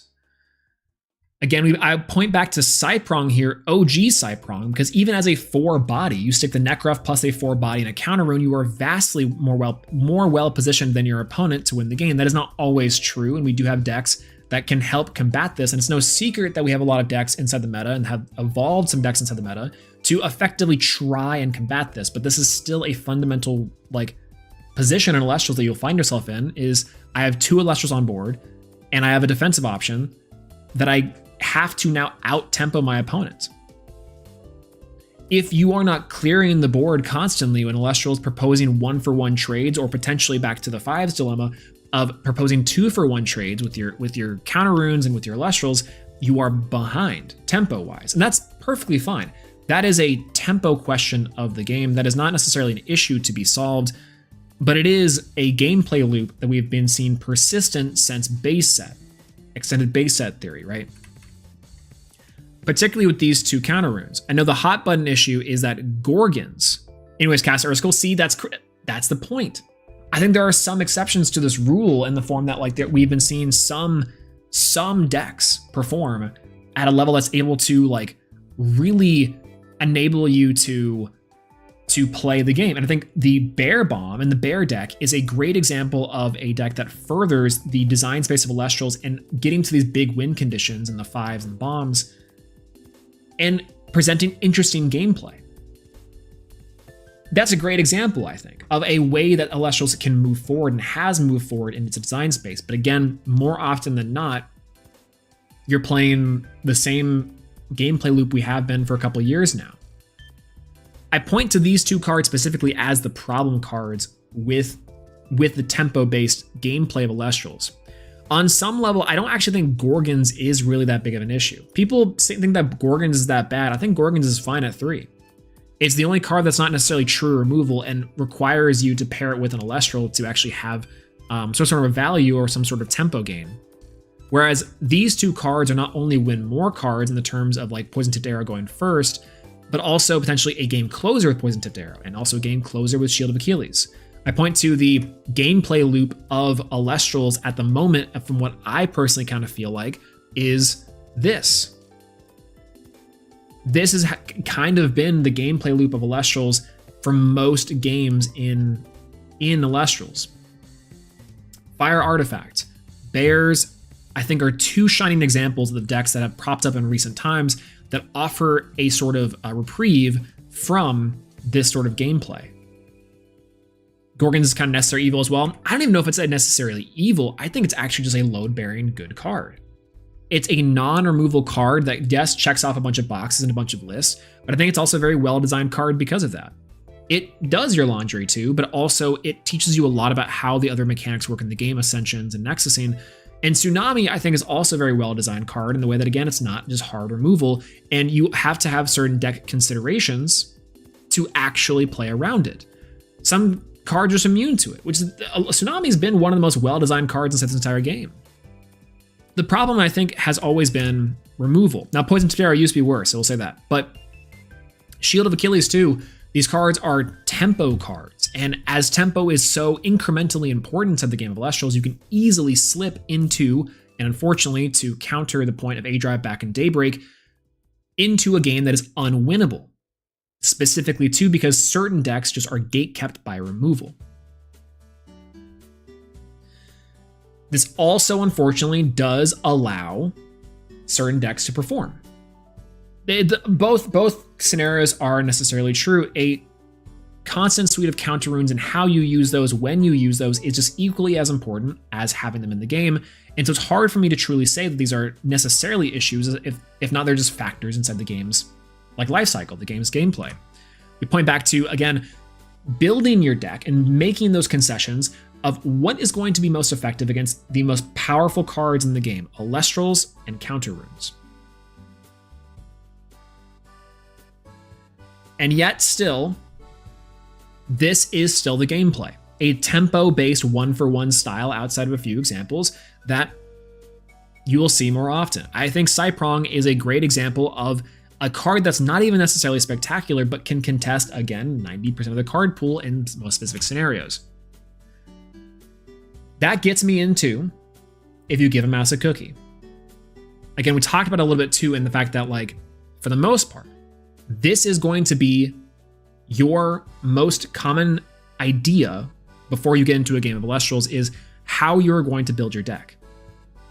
Talk about how powerful the counter runes are and why those counter runes are necessary evils in some way, but at the same time, I think are over punishing towards certain strategies. And I think that brings us into potentially this card here. If you give Mouse a cookie, what card might they use to cut said cookie true? Wait a minute, based? Someone is a true Professor Swolax enthusiast. If you don't know, and one of my favorite books of all time, because when I was a little kid, this is one of my favorite books. If you give a mouse a cookie, this is one of my favorite books, and I'm going to be sharing it with y'all, is if you give a mouse a cookie. The idea of this is quite simple. Is this right here. This is if you give a mouse a cookie. And I found out I could get to full screen here, I think. I can do full screen. I don't think I can do full screen. Oh, here we go. Boop. There we go. This is if you give a mouse a cookie. Now we're going to be reading if you give a mouse a cookie just a little bit. Let me go into something a little more chill.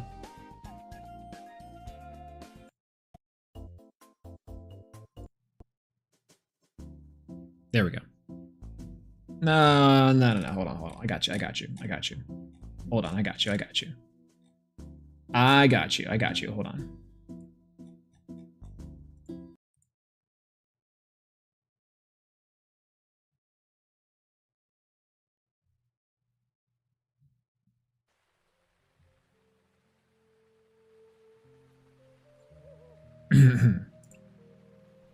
Back to the good old days of elementary school. True. Okay. Here we'll do some of this a little bit. Okay, we'll talk about why I think this is important to the overall game of Elestrals, and we'll get a little bit of a break here. So everyone, grab your snacks, grab your drinks, get cozy real quick.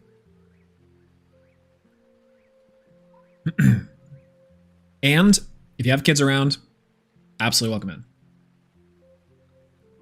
I promise I won't swear too much. Okay. If you give a mouse a cookie. If you give a mouse a cookie, he's going to ask for a glass of milk. When you give him a glass of milk, he'll probably ask for a straw. And when he's finished, he'll ask for a napkin. Then he'll want to look in the mirror and make sure he doesn't have a milk mustache. When he looks in the mirror, he might notice his hair needs a trim. So he'll probably ask for a pair of nail scissors. When he's finished giving himself a trim, he'll want a broom to sweep it up. He'll start sweeping. He might get carried away and sweep every room in the house. He may even end up washing the floors as well. When he's done, he'll probably want to take a nap. There's a little canister there and a little cleaning supply. You'll have to fix up a little box for him with a blanket and a pillow. He'll crawl in, make himself comfortable, and fluff the pillow a few times. He'll probably ask you to read him a story. So you'll read him from one of your books, and he'll ask to see the pictures. When he looks at the pictures, he'll get so excited he'll want to draw. He'll want to draw one of his own. He'll ask for paper and crayons, and he'll draw a picture.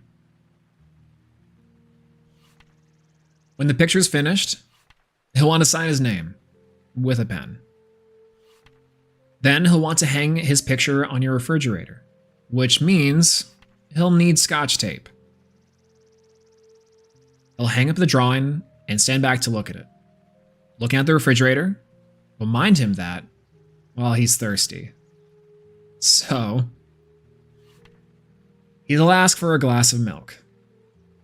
And chances are, if he asks for a glass of milk, he'll want some cookies to go with it.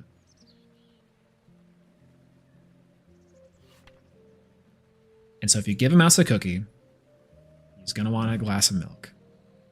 That's only the beginning.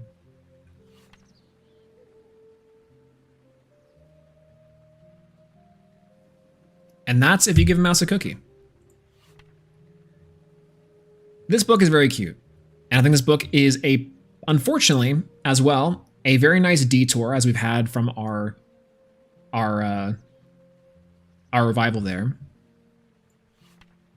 into the rest of the lecture. We're going to take a little more chill now that we're kind of describing a little bit here. But the idea with this is quite simple. Oh, wrong one. Hello. The idea is quite simple. Deck concessions are important. I know, you read this whole book about this mouse and about the mouse thing and about the cookies. Where does that come in? The idea here is simple. Where do you start? Where do you end? I'm listing here a couple major points of this type of idea, that the first gameplay decision the player makes is very important, and what to sleeve up is their first choice. So far, at least to me, it felt like not very experimental, not very explorative, not very meaningful in terms of deck building decisions when it comes to playing Elestrals. Most decks have decided to build themselves. This gets into us building a deck. And kind of the idea of building a deck. Let's go over onto Deck Builder, the top Elestrals site, which we use a lot for the information and for the point. All right, everyone. We're going to do a decision here, and we're going to be given an example of to give a mouse a cookie deck building. Name an Elestral, and we'll build a deck around that Elestral. Or at least we will try in the given context of Elestrals currently. Any Elestral. Cyprong. All right. Thank you, Josh. Cyprong. When this card is in attack position, and Elestral's on your field to destroy a battle, you can turn each earth that was enchanted in that Elestral from your underworld to your spirit deck. Cool. Cool. Cyprong is an earth Elestral, right? But before we even get to this point that we're building around Cyprong, we know we want to build Cyprong as a deck, as a concept, but let's put in, we know the cards that we are going to put in there. We know we're going to put in Gorgon's Gaze. We know we're going to put in Poison Tipped Arrow. We know we're going to put in Shield. We know we're going to put in Ambrosia. We know we might put in Tsunami. We'll hold Tsunami off, actually. We don't quite know if we're going to put in Tsunami. But so far, we are 15 cards deep into our deck, and we haven't really even put in Elestrals besides Cyprong. Not really. Not necessarily, right? But this is where we're at. Well, let's go into the archetype. Let's go into the archetype here, right? Let's say, for example, we need Earth stuff. So let's sort the elements by just Earth cards and find some Earth cards. I'll go with the runes, maybe. Bloom could be kind of cool. Demeter is really strong. We could add Demeter in here too. Holy Forest, maybe. Holy Forest could be kind of nice. Ambrosia, Earthquake. Well, we definitely need some form of removal, so I'm down to put Earthquake in there. Scythe Demeter might be nice too. I think that's also pretty good. So let's go ahead and see what we need. I like Demeter in this. Bloom could be kind of cool if we have the thing. Cyprong, of course, wants Elestrals to have other Earth Spirits on those Elestrals. Holy Forest is a pretty good card for boosting up our attack defense. And then maybe some Scythe of Demeter action to get us into our, I guess, strong Cyprong. But we are also missing Elestrals here, right? So we need some maybe Earth Elestrals to look at this. Ard Bud gets us into some bugs. It's not that great. Clovey could be pretty good. Clovey could be pretty strong here. It's a draw spell that's also boosted by Bloom and for enchanting. That seems pretty good. Here's our Cyprong we already have. Jotai's Band, RIP Words. Equilinx. Next in card, one of the most powerful cards in the game. I don't see why we can't put that in there. Giraflora could be pretty interesting. When you cast this Celestial, turn a 1 Spirit Celestial from your underworld to your hand. Yeah, sure, why not? Right? We could maybe do that one. Moss Station's a pretty decent beater. We could put that in here too. Mudlet. Well, this seems pretty strong. I like Mudlet as like a change position Celestial. Paloff is a good, pretty decent searcher. Rummagem searches our entire deck. I don't mind putting 3 in there for that one. Let's see. Tectaurus is a pretty big booster. We could put that here. We have a lot of Earth. I don't mind that. Are we voting set 6 cards? Yes, absolutely. Argo. I can see Argo. Viscerus for sure. We got to put 3 Viscerus in there if it's this how big we are in here. Want to play some 2-drops? We could. Is there any 2-drops worth running? I guess we could maybe put in Verdolith as a nice heal there. Kind of a nerd. But I do like the idea of Argo. Argo seems pretty decent here. And go for Argo. Oop. Maybe 2 or 3, just like the other counter runes. And then we have 2 slots left. Well, what are we missing here? I see Scavengem and Cryspore. Sure, why not? Cryspore, Scavengem. We saw those somewhere, and they seem really fun. Let's put them in. And Necklace for Argo. Okay, so some of y'all are already kind of getting ahead of the point. We have currently right now a mono Earth deck that we are building around the Cyprong, normal OG Cyprong. We have some pretty decent beaters. We have some cards that beat stuff. We have some cards that ascend over stuff. We have cards that Nexus, include this and this. Stat boosting. We have Argo for our Scythe of Demeter. We have Gorgon's Gaze, Tip, and Shield. Earthquake removal, and our Corso Forley Forest. So the question we have to ask ourselves here, and as Ari said, Necklace for Argo. Well, now we have to make a concession. This is where the concession point comes in. If we are playing Argo, if you give a mouse a cookie, they're gonna want a glass of milk. If we're playing Argo, we might as well play Necklace of Harmonia. Necklace of Harmonia is here. Maybe cutting a Foley Forest, maybe not. Maybe cut an Argo for it. Be a Bloom? I mean, it's kind of difficult. But let's go ahead and cut an Argo and just play that Necklace. So that's perfect. That's one concession we have to make. You would kill Bloom? I think so. But maybe Bloom's good with other cards. Let's see, the Cyprong wants us to have returning each, but is Bloom effective? Maybe, maybe not.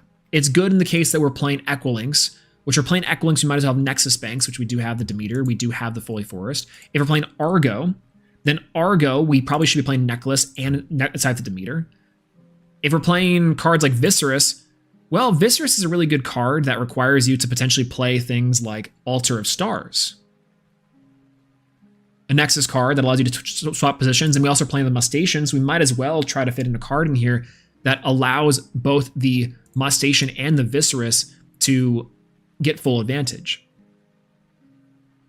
What do we cut? I'd argue Bloom is probably most necessary to cut here. Or maybe one Fully Forest and one Bloom for 2 Altar of Stars. Okay, this makes sense. Adds to the Mudlet of it all, right? This gets in there. And so far, again, I don't know if we're kind of seeing this go out. If we're playing Forest, we got to play Jolton. And if we're playing Jolton, we might as well play Rabbit. Someone's understanding the prompt. If we're playing Fully Forest, we might as well want to see the Fully Forest. So let's try to fit in Jolton. And Jolton's in here. What are we going to cut for Jolton? Well, we have extra copies of Rummagem. And do we really want Cryspore or Scavengem? Maybe we do.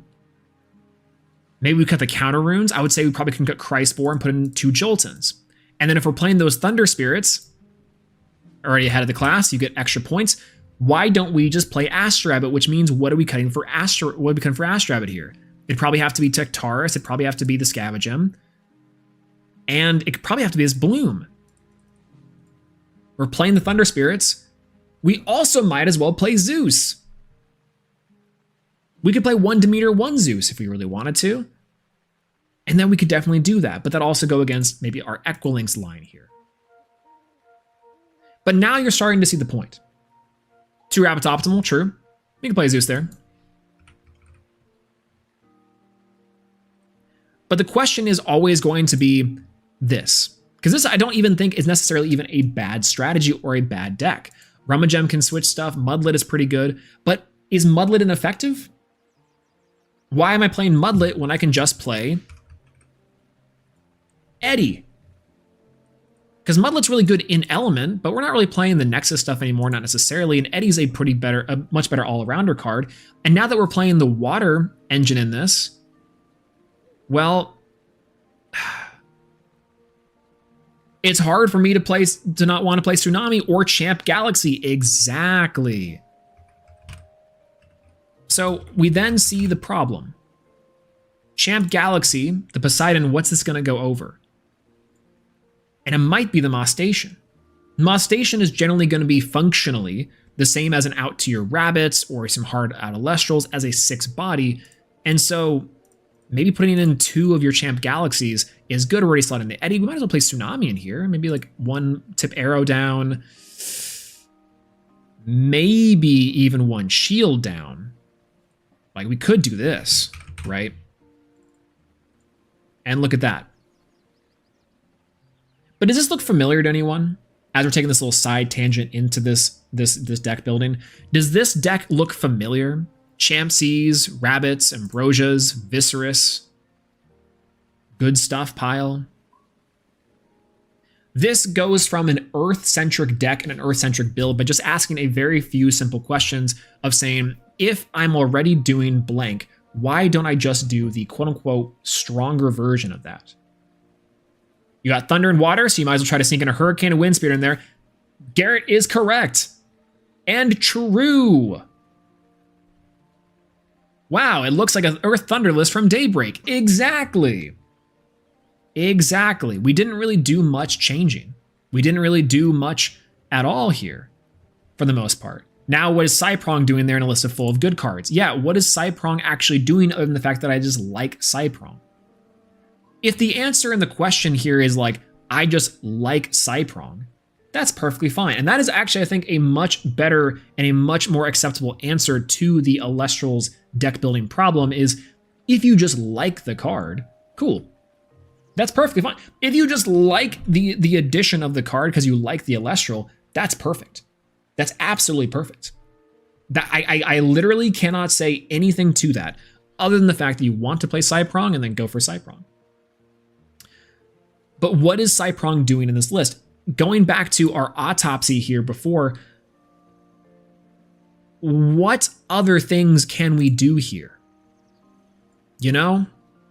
When we're building a deck and when we're looking at a deck in Elestrals, we are consistently asking ourselves these questions of, why am I playing this card when I can just play a different card? Why am I including these spirits in here when I can just play a different type of spirit?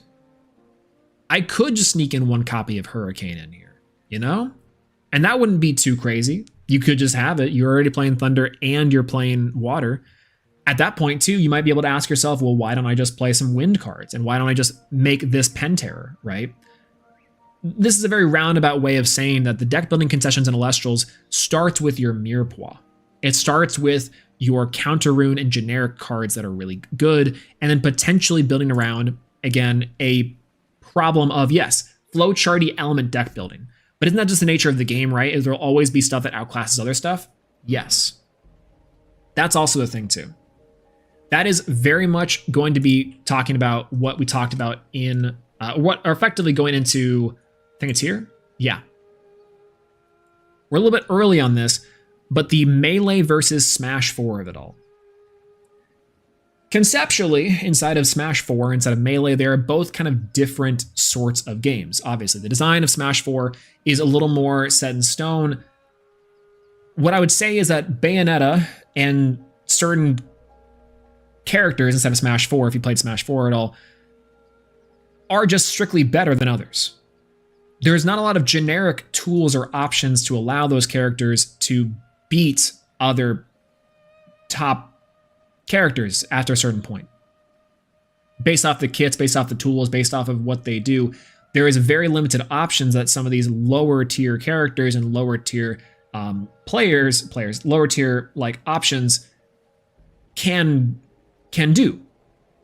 Versus a game like Melee, where even like the bottom tier of characters can still contest top tiers based off of positioning, good fundamentals, based off of movement, based off of just certain gimmicks even, which is more attuned to their kit than anything else. I think of Elestrals and I think of gameplay and I think of card games, Yu-Gi-Oh! And otherwise, a lot like a fighting game. This is not a hot take by any means, but each and every deck has a certain kit or a toolkit that allows it to perform its functions, allows it to perform its things. And it both has generic options that are universal across the fundamentals of the game, but also things that are unique to the Elestrals and to their games. The idea of, does my game plan, does my deck's kit, its character's kit, can I accomplish that game plan? And is that game plan better, or is that game plan competitive against top strategies? Currently in Elestrals right now, we are in, I would want to say, a very Smash 4 type of gameplay where certain cards, specifically cards, not even just decks, are just better, objectively, in terms of tempo, spirit advantage, in terms of the fundamentals of the game, comparatively to a collection of generic tools that we have that all the decks can use that further gameplay and can help position decks better than they would be otherwise in competitive strategies. Yeah, this is also a result of becoming a better player. When you look at a game at first, you think all the pieces are useful. As you build your heuristics, you eliminate suboptimal options. Absolutely. Currently in a Smash 4 type of gameplay, ouch. It's gone, Brandon J. Hello, by the way. I think it's sadly to say is kind of true in some capacity, right? If you look at the Brawl where it's the thing of this thing is number one and things that follow how well they can beat the one thing, that would be more of like the tier 0 meta strategy in terms of like the thought process, but the idea is somewhat true, right? Again, we talk about fives in terms of like strategy. I think I'm gonna go back a little bit here. Talk about like Necruff with the Cyprong. The idea is that we have a collection of generic good cards that are shared across all the top decks, and maybe their specific splash. Again, we go back to the meta decks that we were looking at previously. what do they do that are unique to them? And I think that's still true, right? We still have that concept in Elestrals where it's like the top decks have a shared card pool of generic tools plus their splash of flavor. I would argue that the percentage of flavor that you are consuming when playing Elestrals is minimal minimal across the board, unless they are very, very specific decks. Bears is one of them. Pantera is one of them. Fire Nexus is one of them, which is no shocker to why those are some of the better decks inside the meta and one of the decks that players will gravitate to. But there are like hundreds of cards in Elestrals that we just will not see experimentation until we get to Lifestream. Because there are a lot of options, a lot of tools, a lot of cool things we can do. But the general idea of it is that we have the generic tools that we've been seeing since base set, and then do the splashes matter? Do the splashes of flavor, the spice that we see inside of the deck, how much sawdust can you put in the cookie before people notice? That's like a harsh way of putting it, but kind of.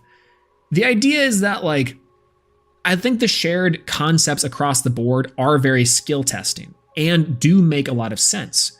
The 5-style gameplay is really good for exemplifying some things. That's a William Shatner too much on the wings, but some things. Let's go, Conor Ross. Hello. Good to see you. The point of it is that 5-style gameplay does exemplify some sort of generic things you can and can do, things that you should and should know conceptually inside of Elestrals.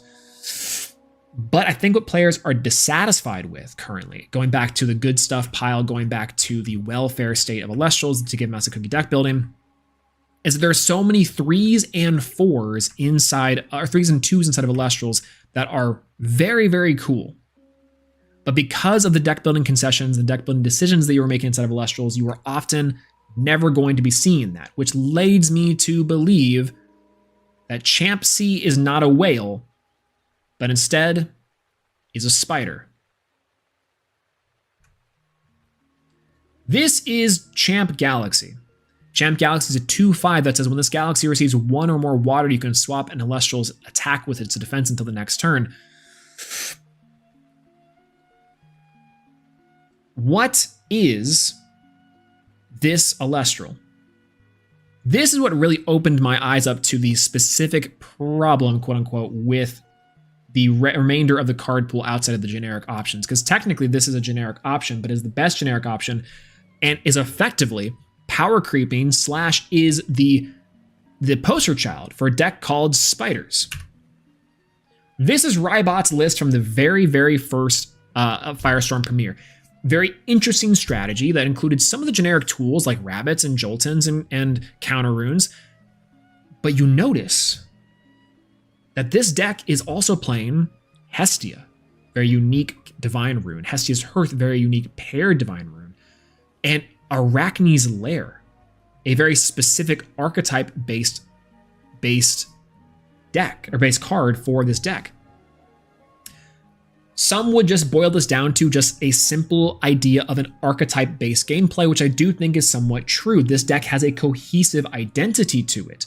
But I'd argue that Fire Nexus, the Fargo list, the Volcaries deck, the Volcaries cards that pair well with the artifacts, are a very similar type of idea, where we have an archetype, or an archetype with an identity of the deck, Volcaries Champ plus the Divine Champion of Hephaestus, that you can play and build around. That has a very specific gameplay loop and very specific gameplay style that is different from other decks, including its own element of fire right here. So, Spiders though. And Spiders are a very interesting deck because yes, they are both an archetype, but also a cohesive deck strategy. But what is a spider? What does a spider do?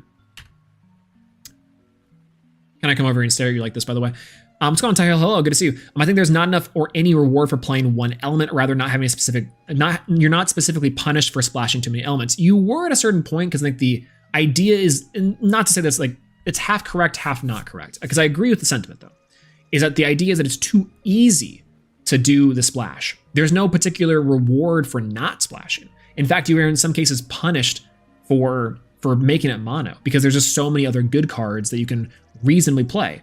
Going back to the Champ Like a Void of it all, before that was banned, Champ Like a Void would be, so you could put 4 to 5 Lunar Spirits in every single deck, and it's like, wow, this is one of the best cards in the game, and I'm not punished for it. Rather, you are incentivized to play those cards versus incentivized to play game plans and other strategies. That's, I guess, the kind of the point of this, is that the 3s and the 4s, the 3s and the 2s are interesting. They have cool setups, cool gameplay, and cool styles. But for the most part, they are just a bunch of spiders. A spider is a combat-focused Celestial that should always win combats given most positions, but ultimately are one-time use bodies that are not defensive threats. Think 3s. It didn't quite hit to me. But these are 3s. These are your spiders. These are spiders here. They are cards that are 1-for-1 removals that will ultimately never be able to be defensive bodies. Going back into what we defined with a 5 strategy, both offensive and defensive tools, potentially even overtuned for their times, and spiders are effectively the quote-unquote fixed versions of 5s. Each of the spiders do something particularly unique or interesting in terms of combat that you can splash them in different ways you want to, but they are so interesting. They actually provide you different types of gameplay elements that you wouldn't be normally used to. As well, they offer a unique play style, and on top of that, they are removal in the same way that Galaxy is removal. There are certain concessions and certain decisions that you have to make with these cards, with the spiders individually, that are unique, that might not always pay off. There is a risk and a reward to playing spiders. There is a risk and a reward to playing Champ Galaxy. It's a 2/5 that goes back to being a 2/5 after you've outed the problematic Elestral, so it is a hazard on the board and can be a defensive body, but it has to be in defense or potentially swapped with a normal Galaxy. This card is so interestingly designed and so well designed. And I do think the same thing of spiders. And this thing is just the best spider. It is a one-time use offensive Elestral that can be defensive in certain scenarios, but ultimately is not a defensive threat. That card can be a defensive threat, but is not necessarily, because as an attack goes, it is still pretty low, just like the rest of the spiders, just like these 3s. Going back to give Mouse a cookie deck building, why would I play a spider when I can just play whale, which is going to be better in most scenarios, more splashable, pun intended, and also provide a similarly complex gameplay loop to something like 3s and to something like spiders when I can just play Champ Whale. If I'm playing Champ Whale, I might as well play Eddie, I might as well play Tsunami, I might as well... But the point of that is just to say that, and going back to my previous slides, I've talked about in the 5's dilemma back in Daybreak, spiders conceptually are a really great answer to this sort of gameplay. Now, why is that? I mentioned this inside of my previous slide that decks have to not only outvalue, but outpace 5s. Livestream does definitely fix this, I think. But the idea is that spiders offer offer one or the other. You can either outvalue and sometimes you can outpace 5s. But it's that problem of having either or. That's the thing that I find most interesting about spiders, and one thing I find really cool about spiders, but ultimately also makes it worse than just slapping down a big body, a good offensive or defensive threat. Mustation is not a great example for something like this because it is both an offensive and defensive threat, but it does offer and has some concessions. It is similarly a spider, which makes sense for a Mustation. They're similarly designed. But Mustation and Champ Whale, I think, are the antithesis of this, where the idea is that a risk-reward body that is able to outvalue or outpace a 5, but it's an or, not both. I don't have to make a lot of deck building concessions though, when I just need to put down a big 5 body. The most that I could say is probably making that 5 whale, but for the most part, again, the Necrough chair scenario here, there we go, is all I have to do and think about is, does this 5 make sense? Is this 5 effective? What is outing these cards? And the answer is not a whole lot.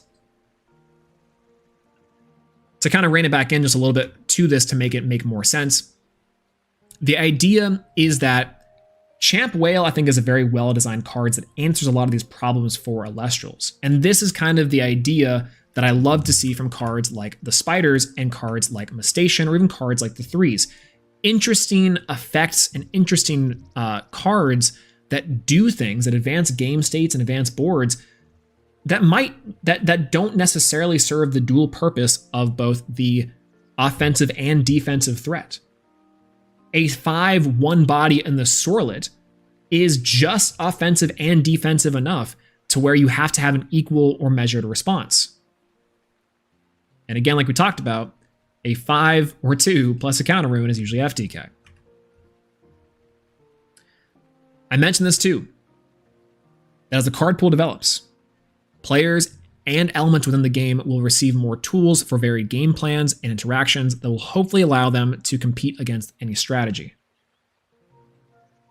This is what I'm hoping to see from future designs of Elestrals. We talked about it here with the Spiders and with Mustation, with the Champ Galaxy. These are really cool cards that offer deck building concessions that you ultimately do need to think about how you modify your deck and your gameplay to better facilitate a strategy that has a risk-reward system. I do not feel as if the 5-style gameplay that we have been seeing from previous deck lists, and go all the way back to the previous slides, are very indicative of a risk-reward system, other than specifically when you're dealing with these micro interactions of when to place cards down on the board and in what sequence. That has always been the case for Elestrals, is that the gameplay in itself is how to sequence your 5 bodies correctly and what counter runes correctly to ultimately win you the game. Now in Firestorm, we do have some bombs, and the idea is, when do you drop your bomb? When do you play into your outs? How do you play around your outs? And that's the current style and the current gameplay of Elestrals, is that sort of interactivity. But I don't think a lot of players are particularly satisfied or happy with that sort of gameplay loop, if that makes any sense. While skill testing, and while extremely like skillful, I would never say that this is not a skillful game. I do think that is not only over punishing, but it is also, and this is what we saw from the Daybreak sentiment, kind of boring. You do see some incredible cool plays, right? From back in Daybreak, the Gorgons and the Galaxy, reenchantment stuff, that's all really cool. But those are the things we love about Elestrals. How do we play to our spirit management? How do we play to our outs? And how do we configure game states to have cool interaction? But why can't we just do the interaction? Why can't we just have the cool interaction in the deck building off the bat? Why do we have to go and do all this again? Well, let's talk about it here. Let's discuss. The things that A-Drive will be setting out to do, and the design team of Elestrals, is pretty specific. More varied deck building, more diversity among decks, and less reliance on a few powerful cards that fit into every deck. We've had about 5 sets of this, consistently back to back, with, I would argue, very little to consider outside of what are the best cards in the game, and does my splash, again,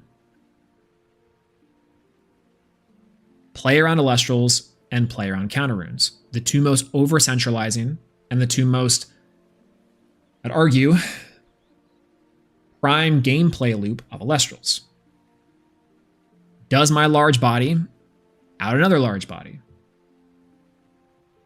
How does my game plan interact with those things? How does my game plan interact with counter runes and with those Elestrals? There's plenty of things that have popped up in recent memory that have been, I would say, interesting in terms of tournament results. We talked about this before, that a lot of the top decks that are playing, that are doing well, that are performing, are decks that are this generic good stuff pile with a little bit of splash.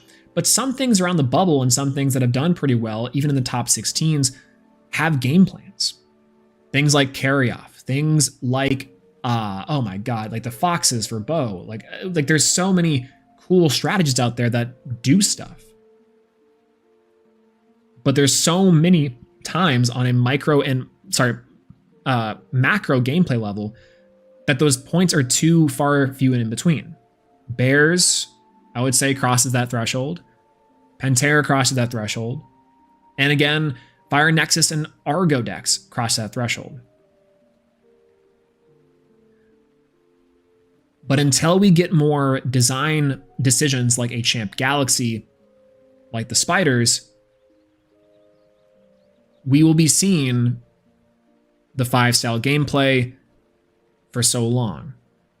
We don't only have to outvalue, but outpace 5s. We have to give our decks and our players tools and the elements tools in which they can receive and have more varied game plans, interactions, that'll hopefully allow them to compete against any strategy, both players and decks at this point. Now, it's kind of hard to talk about this specific list of things to do because I do think ultimately that Elestrals is setting out to do some of these things. I mentioned previously that we are not dooming. I don't think that anything particular that we've talked about tonight I would indicate as a dooming sentiment. I think that these are just kind of observations among the history of the Elestrals metagame and where we are currently at, and potentially voicing some player frustrations that we've seen so far.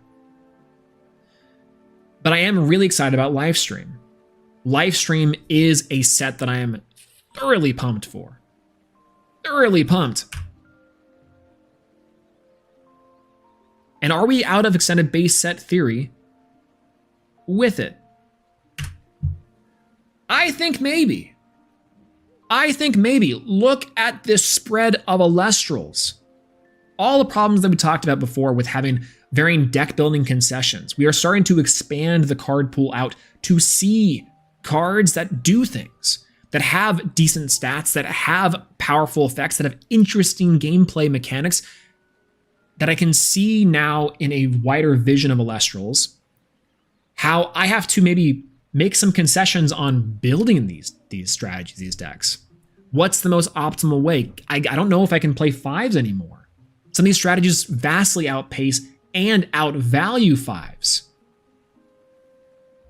A lot of these cards are so interesting. The New Side Nectar is good.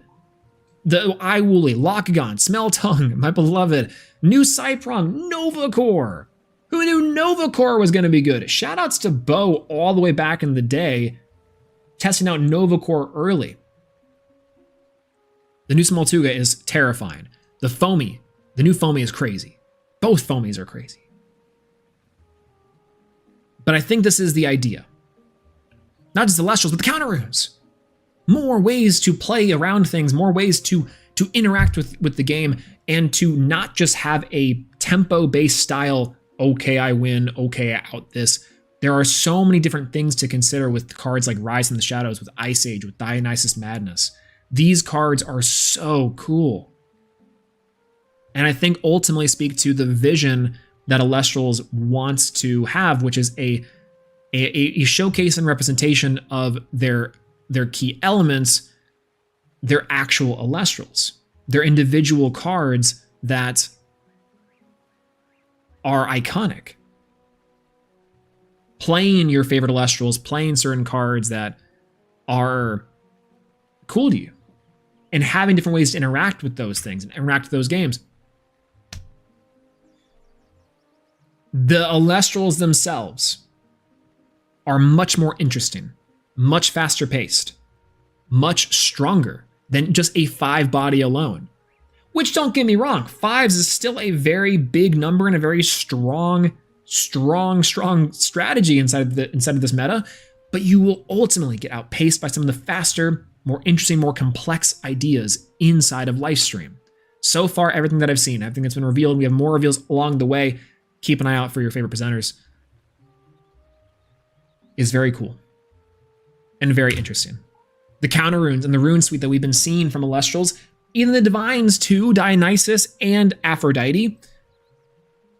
So cool and so fun, and seeing my gears are turning. The deck building in me is screaming, because this is what I would ultimately want from Elestrals. I look at a card and say, how can I build a deck around this? And now I have more options. More options that aren't just, this is a big body. This is the best card to play. This card is things we've had for years.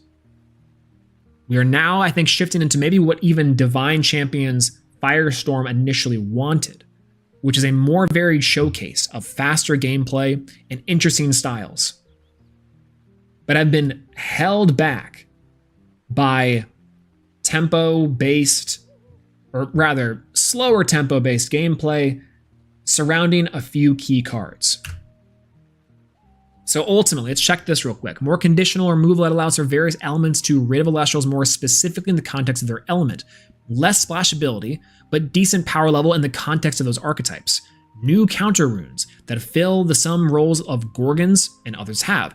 Currently, Gorgons is our only real Elestral to negate, and removing it, in my opinion, would have some pretty major consequences. In due time, we'll be able to include elemental focus negation, but it's a bit less splashable, but can serve very similar functions and not overload 5 effects onto one card. Cool.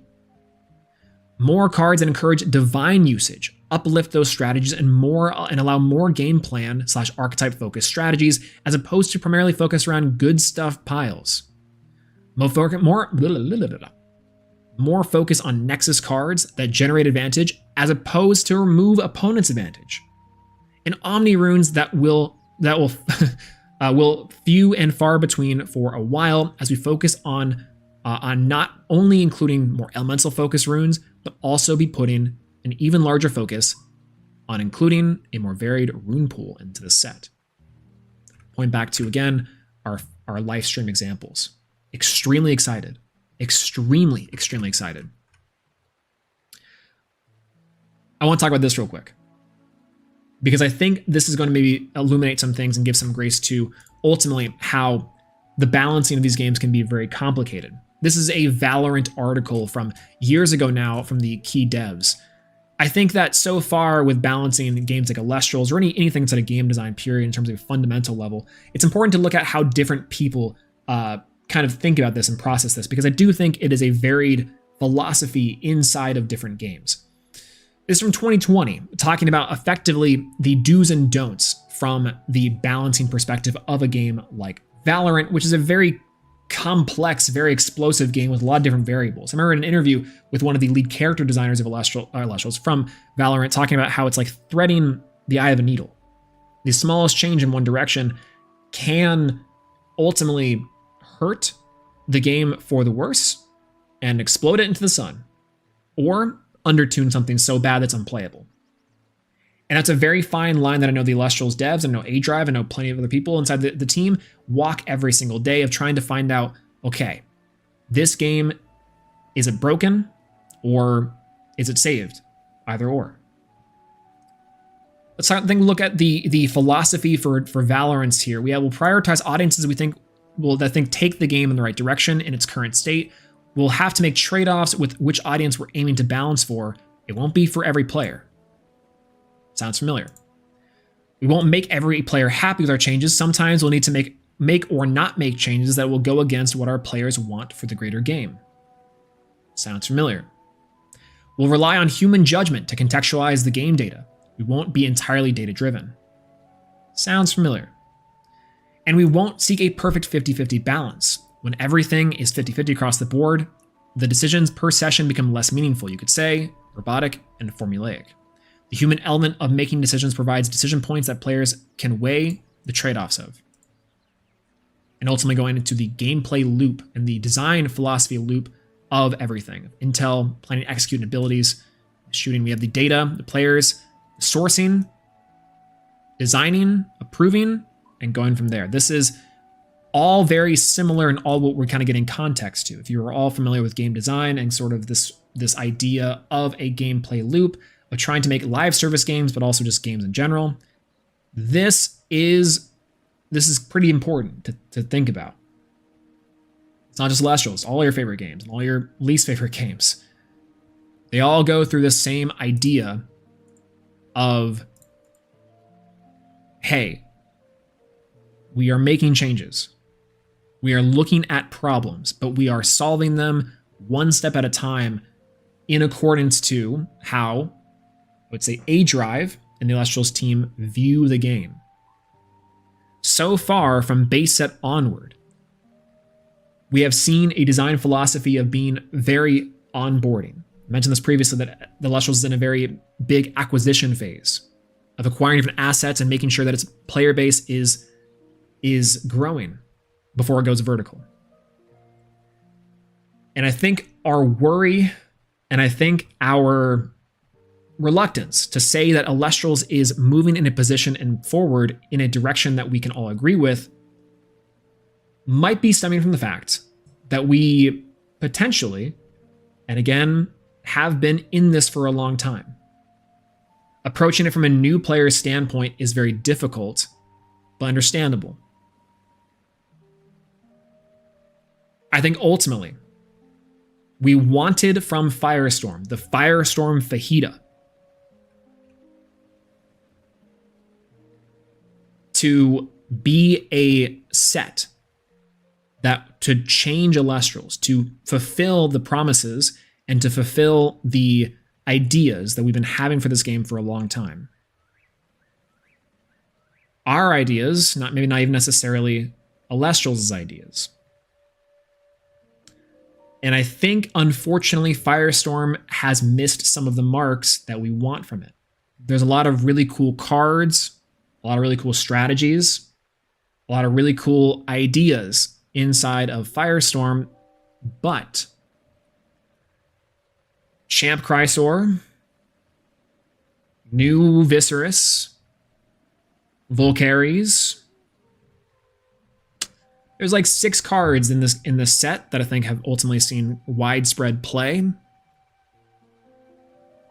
it kind of sucks. But I think ultimately, outside of this autopsy, it's why I'm hype as fudge for Lifestream. Lifestream presents a lot of really interesting ideas that I think we've been wanting to see from this game from a very, very long time. And I'm super excited to play with y'all. I really am. The Firestorm fajita is one that is ultimately very interesting. To kind of wrap up everything as we're going into our last couple slides here, Firestorm has been, well, it's been a lot. Let's just be real here.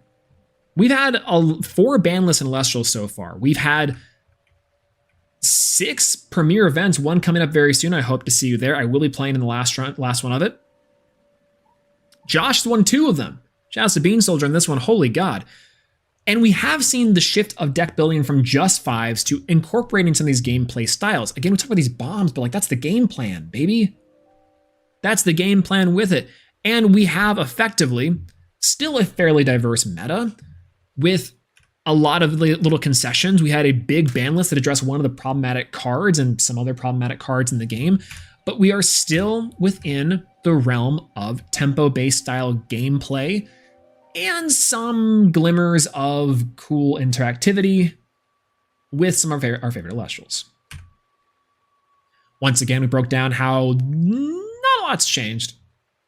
Let's be real. Not a lot has changed from extended base set, but I think this is the difficult problem with Elestrals is pinpointing down when to turn on the gas. Kind of go into how Daybreak has been kind of the progenitor of this, and we've been dealing with these problems for sets now, almost an entire year. Why certain cards in the game haven't seen play, and potentially the wider issue with what players are feeling with those cards in terms of 1, competitively, but 2, ultimately game feel and how these cards can feel underwhelming. Giving the players tools to help combat some of the most Well, over-centralizing mechanics in the game, the best Elestrals, as well as the counter-rune suite in Elestrals. We talked about when players are deck building and how they deck build, and why when playing and deck building Elestrals so far, there hasn't been much to consider or to concede with, and instead, these decisions have felt not very experimental. You have a few lone champions and lone players out there who ultimately are trying. But when the first decision that you make is the most important one, I think Elestrals and Elestrals Firestorm has ultimately, has very much so been interesting to follow. We talked about how I think there is some glimmers of hope and some interesting design things inside of Elestrals Firestorm that we've seen that I would like to see going forward. More cards like Champ Galaxy, more cards like the Spiders, archetyped and varied element-specific gameplay that offer concessions, that offer a risk-reward system to its players in meaningful decision-making. Spiders. Threes. I want more threes. I want more twos that do things. I want to be able to think, I guess, is what I'm trying to say. And once again, we are back with We Are Daybreak, where we have nowhere else to go forward. Or nowhere else to go but forward. I'm kind of mincing my words here as we're getting into this thing. And I'm really hoping to answer the question of, are we out of extended base set theory? And I really do think so. Look at these cards. Holy God. Holy Jeebus. They look incredible. I'm excited for these changes that A-Drive alludes to and that we were talking about. I'm excited for Livestream. And I'm excited for all the bits and bobs and cool things we will be seeing from Elestrals in the future. Not a dooming session, as much as it might seem and as much as it might feel that way, as much as it might be a little bit slow, taking a break, or reacting to things in a certain way. I think ultimately Elestrals is a very fun, vibrant game that I know we all love and love to play. That has felt a little bit difficult to return to every now and again. I would love to say that I am looking forward to this next premiere, and I am in some capacity. I think this next premiere is going to be very interesting to look at the top decks and the top cards that will be seen from players who want to play in it. But overall,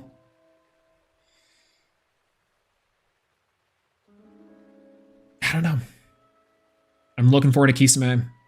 I'm looking forward to Livestream. And that's it. That's been the lecture. Thank you so much for being here. If you are here, we actually, and from what I can understand about all this, I think I have someone that wants to talk to everyone. So hopefully I can get them online here. Josh, whenever you're ready. And y'all, if y'all can welcome me, our guest lecturer for today.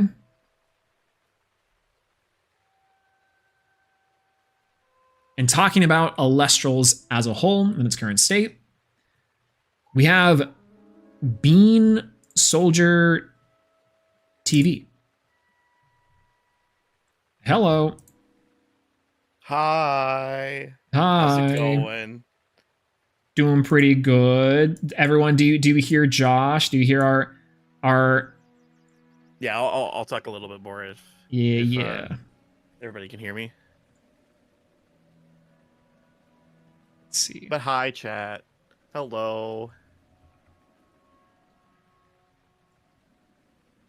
I'm here to doom and gloom. Just kidding. Let's go. Not really. Ah! I love God. Firestorm. I think Firestorm has been very interesting. Oh, absolutely. I'm not gonna lie, like I came here to debate, but I agree with most of your points. So thank you. It's crazy what happens with some nuance, huh? Yes and no. It's so strange. So, hold on. Okay, there we go. All right. So, I'm not gonna lie. So I've been listening for a bit ever since I forgot to like bring my homework and whatnot. I showed up late. First of all, apologies for being late to the lecture. Oh, it's completely fine. The lab is of course more of the grade, but the lecture is just there for attendance. Oh yeah, of course, yeah. Of course. And you know me, I would never turn in my homework incomplete or late or any never anything for sure. like that. I mean, I can't say the same for other people in this classroom. Dyer and talking to you. Yeah, some of you really need to do your homework. It's kind of crazy. Like the amount of zeros that I've had to do is insane, especially as a former teacher. Like people are not doing their homework. It's insane. Okay, so I think the problem that I have is that most of your lecture makes 100% sense, but it also didn't have to do with the counter-in problem, and that's why I wanted to debate you in the first place, because most of the things that you said, especially towards the end, are 100% true. I guess the first point of contention maybe is, do you think that the generic tools that we have gotten are good or bad for diversity? I think that's the kind of where I think the nuance lies in this, right? Is that I think to the extent that I think the good stuff tools that we've gotten, I think are, in my opinion, more more, I guess, or over encompassing of majority of games than the actual like splash, right? So like the generic deck itself, like the Atoms list with the Cryovern or the Panterror or the even the Berries deck, or the Artifact deck too, in Firestorm specifically. I think there are certain decks that I think on average get to do its game plan or do its thing, its spice more often, which then makes it more potent.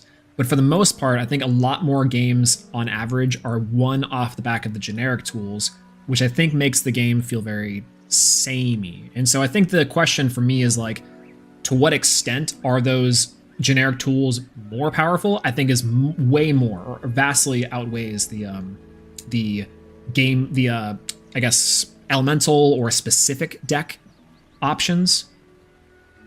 So like, I don't know if that answers the question, actually. Now I'm really thinking about it. No, not really. Yeah.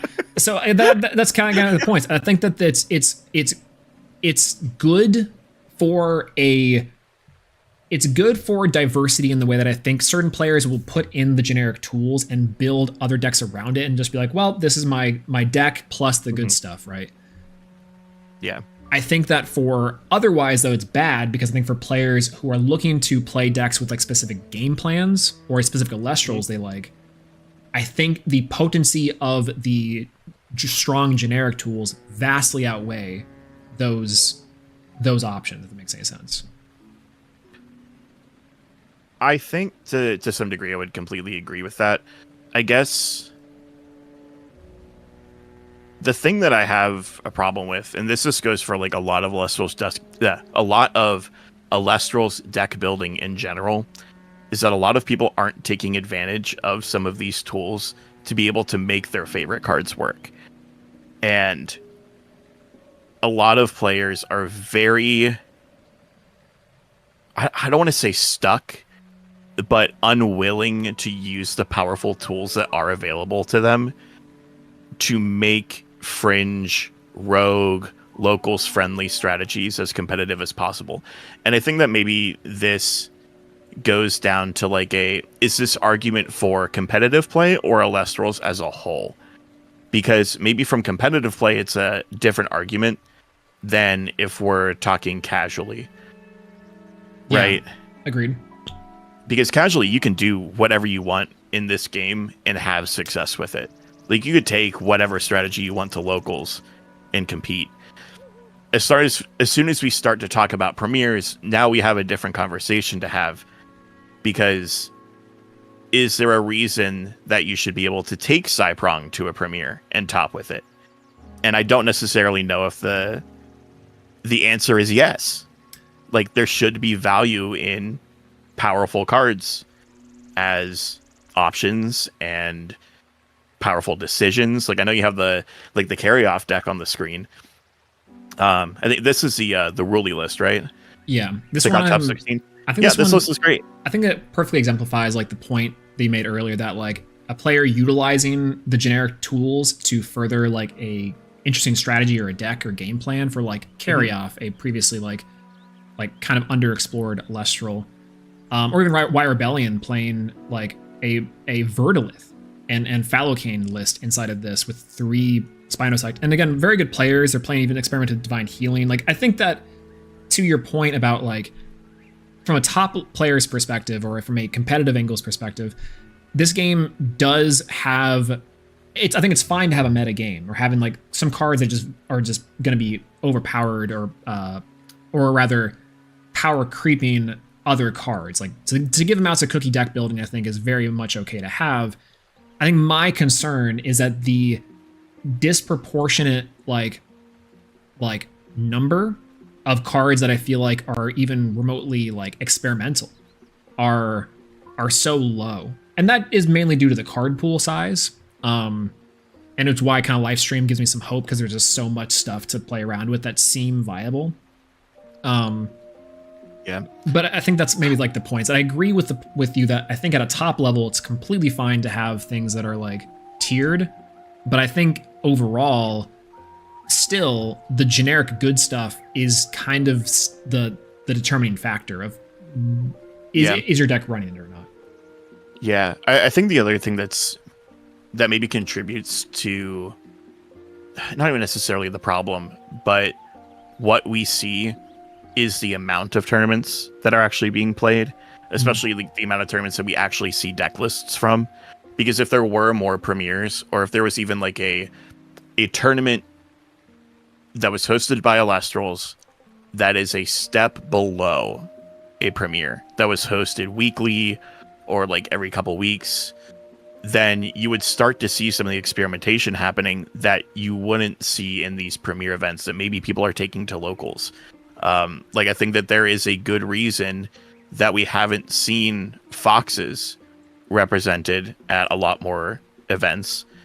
And that's just because a lot of people aren't playing it. It doesn't necessarily mean that it's not a solid option. Like I play that deck a ton. It's one of my favorite decks to play, but I just haven't brought it to a premiere. And like most of the time I don't bring the same deck twice, but there's only so many premieres that I can try to push these decks to their limits. Yeah. If that makes sense. So I don't know. It's rough.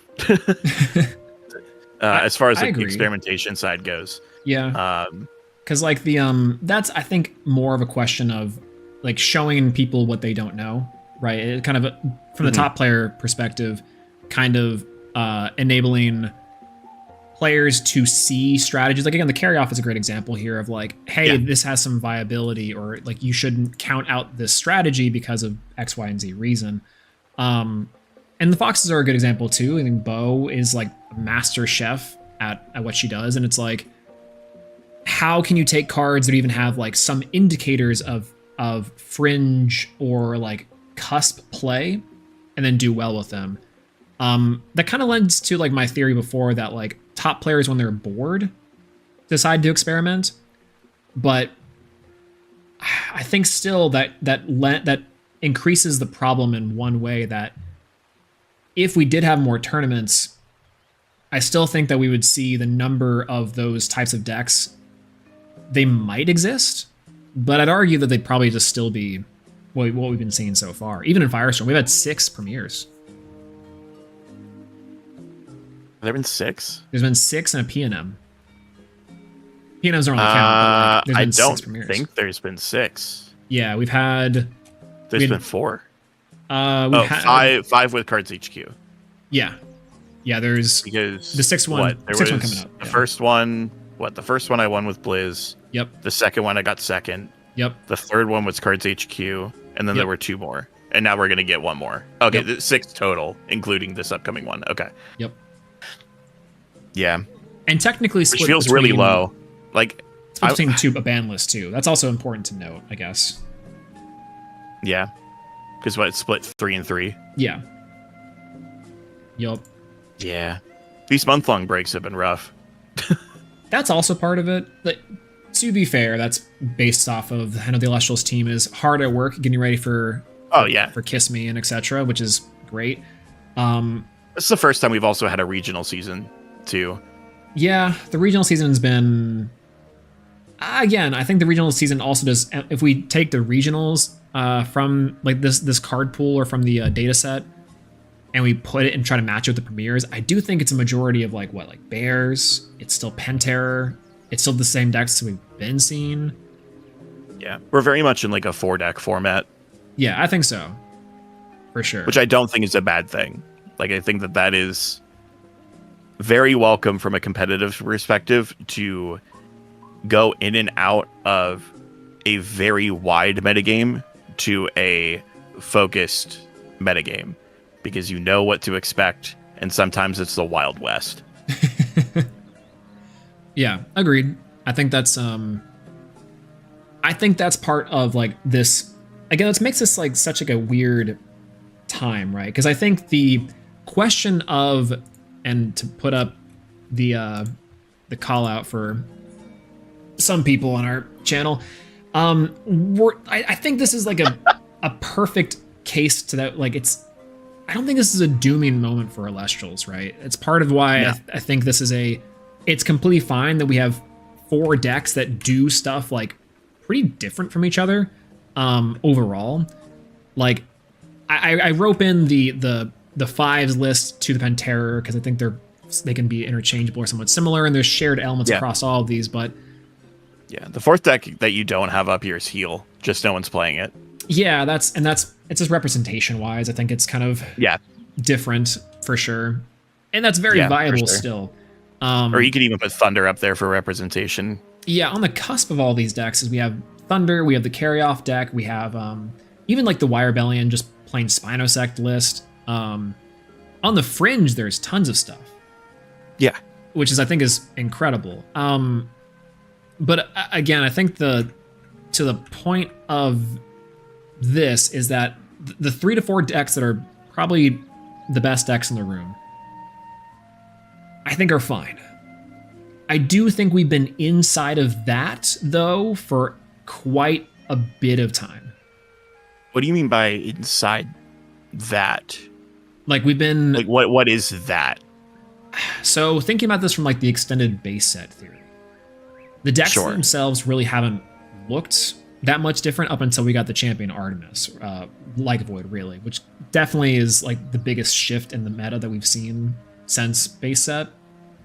Or really, I guess, since the ban list for Frostfall, where everyone were playing more removal. But the idea that I think is that we had Thunder Earth be kind of the best decks for base set, and then maybe on the side of that we had Penterror, the secret actual best deck, and then we had like 5s as like a viable option. And that's like our 3 to 4 decks that we're playing inside a base set that are all sharing common elements, but fairly similar across the board with slight variations in like how they play for base set. For Frostfall, if we're not playing like Jyak 5s, which we probably should have been, and like if we're looking about it back at it historically, not like prospectively, we had Cryovern with like a Frost 5 variant, and then we still had Thunder Earth for being like some of the best decks. So it's still like 3 to 4 top strategies. Trying to think what else new came out there. Shout outs to More Frost. Shout outs to More Frost. You know, More Frost best deck. A couple formats. Daybreak as well. I will die on this hill. More Frost was crazy in Frostfall, and no one played it. It's funny because, like, you know what's crazy? I think that Bat form probably could have came out in Frostfall. Well, even if it did come out in Frostfall, it still wouldn't have done anything because, like, it came out in Daybreak and we still weren't going crazy. It really was Scorpion. Yeah, that's true. Scorpion, I think. Well, for Scorpion actually probably could have came out in Frostfall. Actually, I think that's probably one that would have been nice. No, yeah, been crazy. Scorpion with no bat and then release bat. And let's see. And then in Daybreak, I'm trying to remember our Daybreak decks that we had. I mean, that was probably the tier 0 heal. Yeah, I think heal, and because that was the peak of heal from 5's format. Right? So that was more of like a two deck with maybe a third deck being like Earth. Yeah, maybe Earth. It was like Thunder Earth. Yeah, it was any deck that could like take advantage of Viserys to beat heal, but even then it wasn't enough. So that's very 3 to 4, even like a 1 to 2 deck strategy in there. Moonrise, very similarly, we were seeing something closer to now, where we had heal, we had Earth or Lego, Lunar aggro, and then we had Wind or Pantera. Blizz, I guess Blizz. You can choose Blizz in there, but Shoutouts to Blizz. yeah, I think of them as a 5th deck in Blizz, but I don't really think outside of that there was much else. Fire Nexus, kind of. The Fire Nexus was a sleeper deck for sure. Yeah. So maybe I would include that in the tops. Like there were a ton of decks that were viable for Moonrise. Yeah, maybe 5 to 6 at that point. Which, to that end, might also be potentially why I think people were not dooming about this in Moonrise compared to now, is that there was at least high representation of a lot of varied lists that did share those same elements. I'd argue the gameplay style is still here's my body that demands response, here's my counter rune. Yeah, I don't know. So that's probably what I'm now that we've kind of gone like through the history of it though too, to kind of wrap this to the counter rune problem. Yeah. The thing that kind of, not that I don't want to say like I don't understand, is that throughout the history of this game, I don't think at any point have all 4 of the core 4 been maxed out at 3 copies in the best decks. Not so now, but I definitely back in the 5s format for sure. Not even in 5s. Yeah. Really? Because that was, I guess, post removal ban list. Yes. Yeah. But there was also like just nothing to play at that point. True. So we can't really. Daybreak is just erased from my brain at this point. But even in like a base set, when we had like 3 Earthquake, 2 Laurels, obviously like the core 4 were a big part of it. But like Altar was like the standout counter rune. Yeah. Of base set and Frostfall, especially like with Earth. I think the thing that not many people are talking about is the hit to Elechick in particular. Yeah. Is actually what has made the core 4 stick. In a domino effect way, I can see. Yeah. Because Altar isn't as reliable of a card. Yeah. As it used to be. And now that we have like more Divine Searchers and like it seems like every Divine is going to be getting a Searcher at this point, Altar will slowly, I think, make its way back into lists to disrupt the core 4 from doing their thing. But Altar was at its best when you had a reliable Nexus Bank Searcher. And we also had formats where Shield was horrible because Equilinx was everywhere. So you needed chainable counter runes all the time. You couldn't rely on the battle phase all the time to make sure that your counter runes will resolve. Like the ongoing joke is that Shield never resolves. Right? Yeah. So, and that was all Equilinx's fault. So Shield saw less representation, sometimes being cut completely from lists because of Equilinx's dominance, especially whenever Earth was just the best thing you could be playing. And to some extent, PTA has also seen that to some extent over the course of the metagame, and so has Tsunami. Like, the more prominent the water gets, the worse Tsunami gets. Or when Argo was very prevalent, we saw less Shield. Because Argo did Shield's job. Yeah. Even better. Right? So I think it's just the fact that more decks are not able to take advantage of Argo and Altar as much anymore is why we're seeing the rise in the core 4 just being thrown in 3-3-3-3-3 all the time. For very rare exceptions, like Fire Artifact, which obviously wants to play Argo. Yeah. And like Thunder Nexus, which wants to take advantage of like Rabbit and Spark It, right? They'll maybe play Alter. And now that they have like the Zeus like Searcher with like the Sparkit stuff, like now they'll probably play Alter even more, right? Yeah. So I can see that. It's like the unintended consequences of hitting like the Elechiks and like the Divine Searchers and whatnot that have kind of led to the current predicament that we're in with the Core 4. But even now, I think we have now entered a metagame that Pandora's Box is mainable, which means the Core 4 are disrupted again. I don't know. I think like that's, obviously that's true. Like obviously the Core 4 are like the most powerful things that you could just generically slot into your deck. But I think there's a lot more nuance to picking the counter rune suite that you do. Because if you are just throwing in 3/3/3/3 without thinking about them, then you're going to have some issues with your deck building and how your deck performs if you're not actually considering why you're putting them into your list. I think that's like in a perfect world, I can agree with that. My at least with that sense, I think everything else I pretty much agree with. I think the issue that I have is that unfortunately, and maybe this is okay. Again, this goes back into a design decision from the team, but it's like I think there should be a deck building concession or some sort of like decision making in it that you don't get rewarded for just tossing in 3/3/3/3/3 and then being like, okay, cool, there's my deck, right? That's kind of the deck building decisions and concessions that I would like to see. And kind of to your point of like Argo and Pandora's Box and some of these, and Alter being kind of the rotating fringe cards that have like kind of disrupted what decks are playing what and how, what ratio and why. That sort of nuance has been really interesting to follow.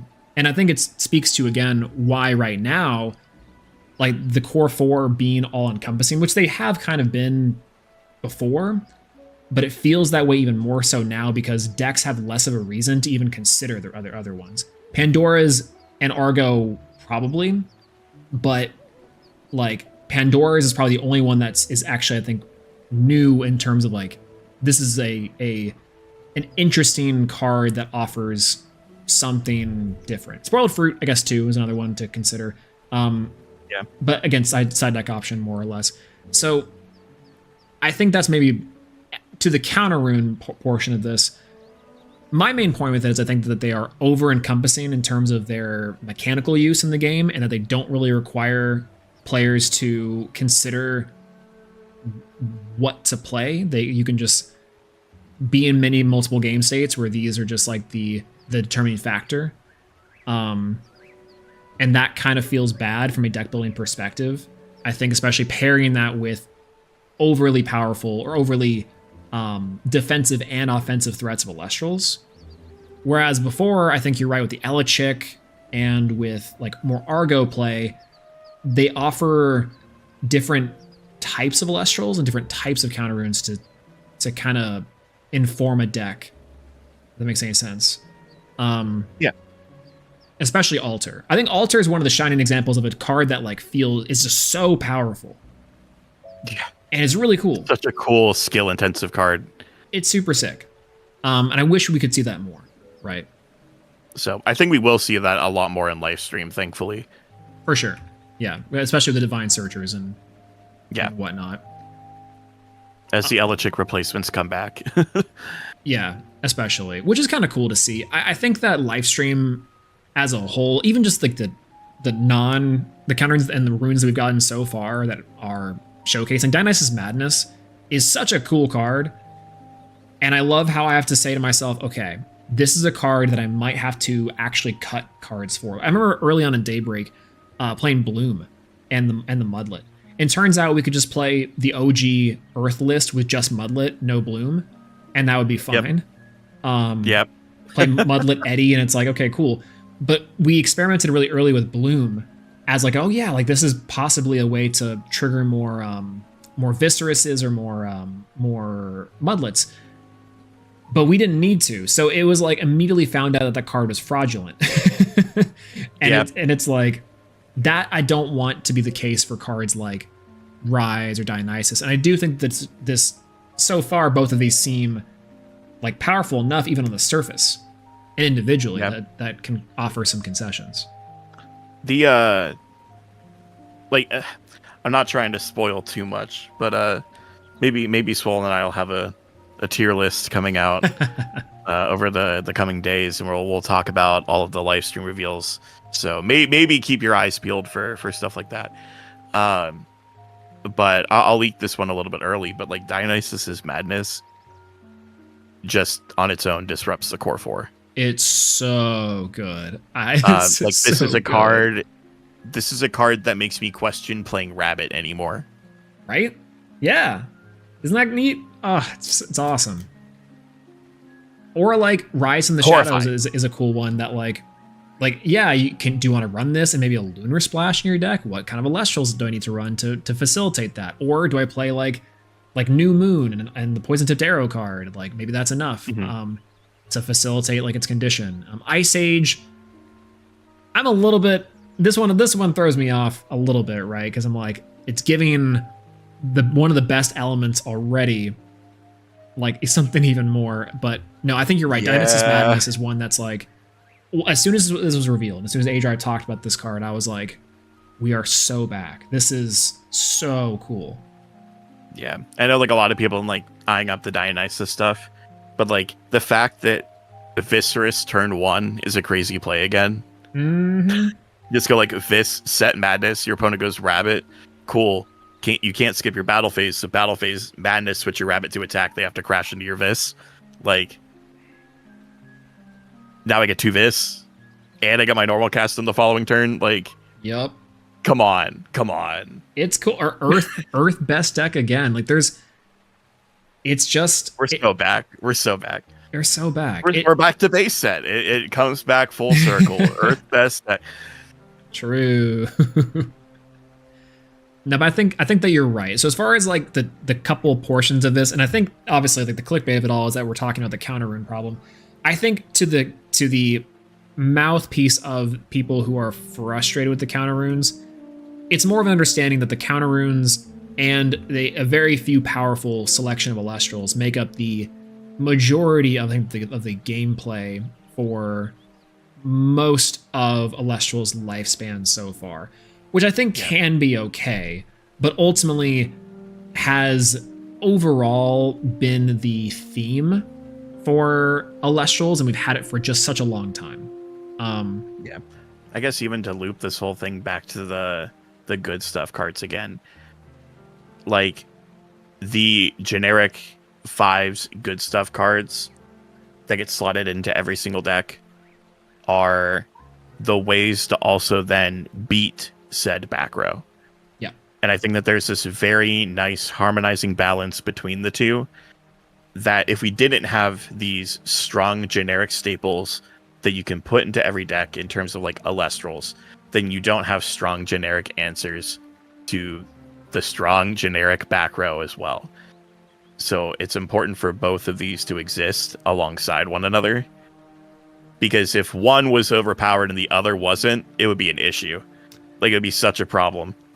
I agree, but my thing with this is that I think, unfortunately, my main concern so far is that, like, when you realistically break down the cards that have had some sort of like again, concession relevance to decks and Elestrals, it's pretty far in between. Like, I think base set is surprisingly well balanced in its own vacuum, like all things considered. It also had like the most testing, right? Oh, I mean, yeah, right. It literally had like a billion people. Dan was just like, "Hey, get over here. We're gonna play for a couple hours," and it's like super sick. Right. Even in like a draft format with like Sharon Doble and stuff, they kind of all have their place. But as soon as we introduce Frostfall and Daybreak and then Moonrise and now into Firestorm, like, I'm looking at this Pantera deck, and I think the Crysor stuff is really cool, and the new Viscerous is like a cool card. Hurricane is interesting, and the Champ Whale is, I think, one of the best designed cards inside the entire game.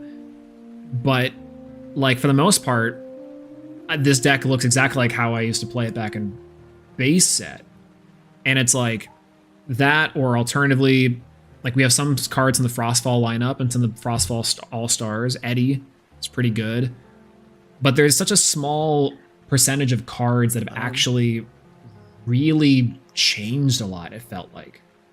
I guess like that's where I really disagree. Like I don't think the Pent deck is a great example of a list that should be heavily modified from base set, especially because over half the cards in that deck are direct base set support cards with like the Sorlet stuff.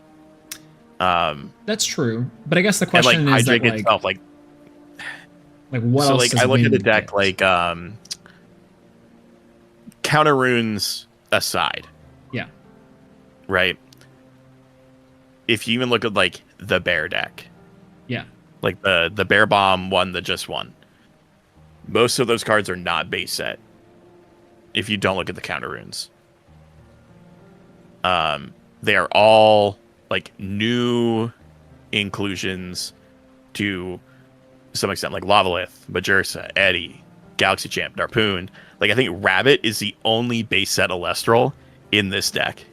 yeah, and I think that to that end, like part of the reason why Bear Bomb is somewhat like excluded from, I think overall, like the idea of this is because it's a deck that represents like a couple of different types of game plans while also doing the generic good stuff to complement the game plan. Sure.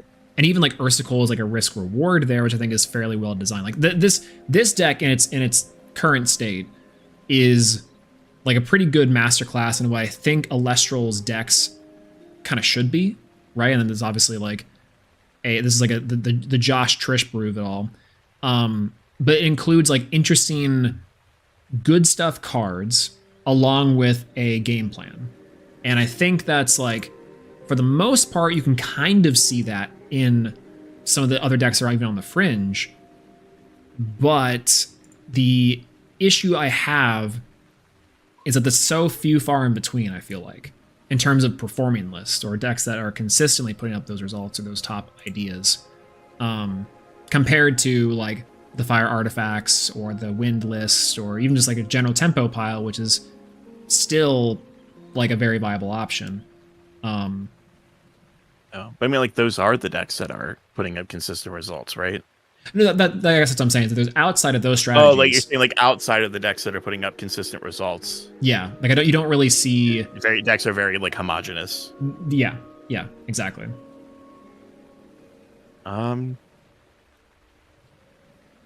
think that's probably just from like a set design issue. Yeah, where that's kind of like those specific game plans just don't have enough support or don't do enough to the point that you have to put so many good cards in that it kind of looks like everything else, which I don't necessarily think is a bad thing. Yeah, but neither do I. I think like it's just you're very limited in what you're able to accomplish.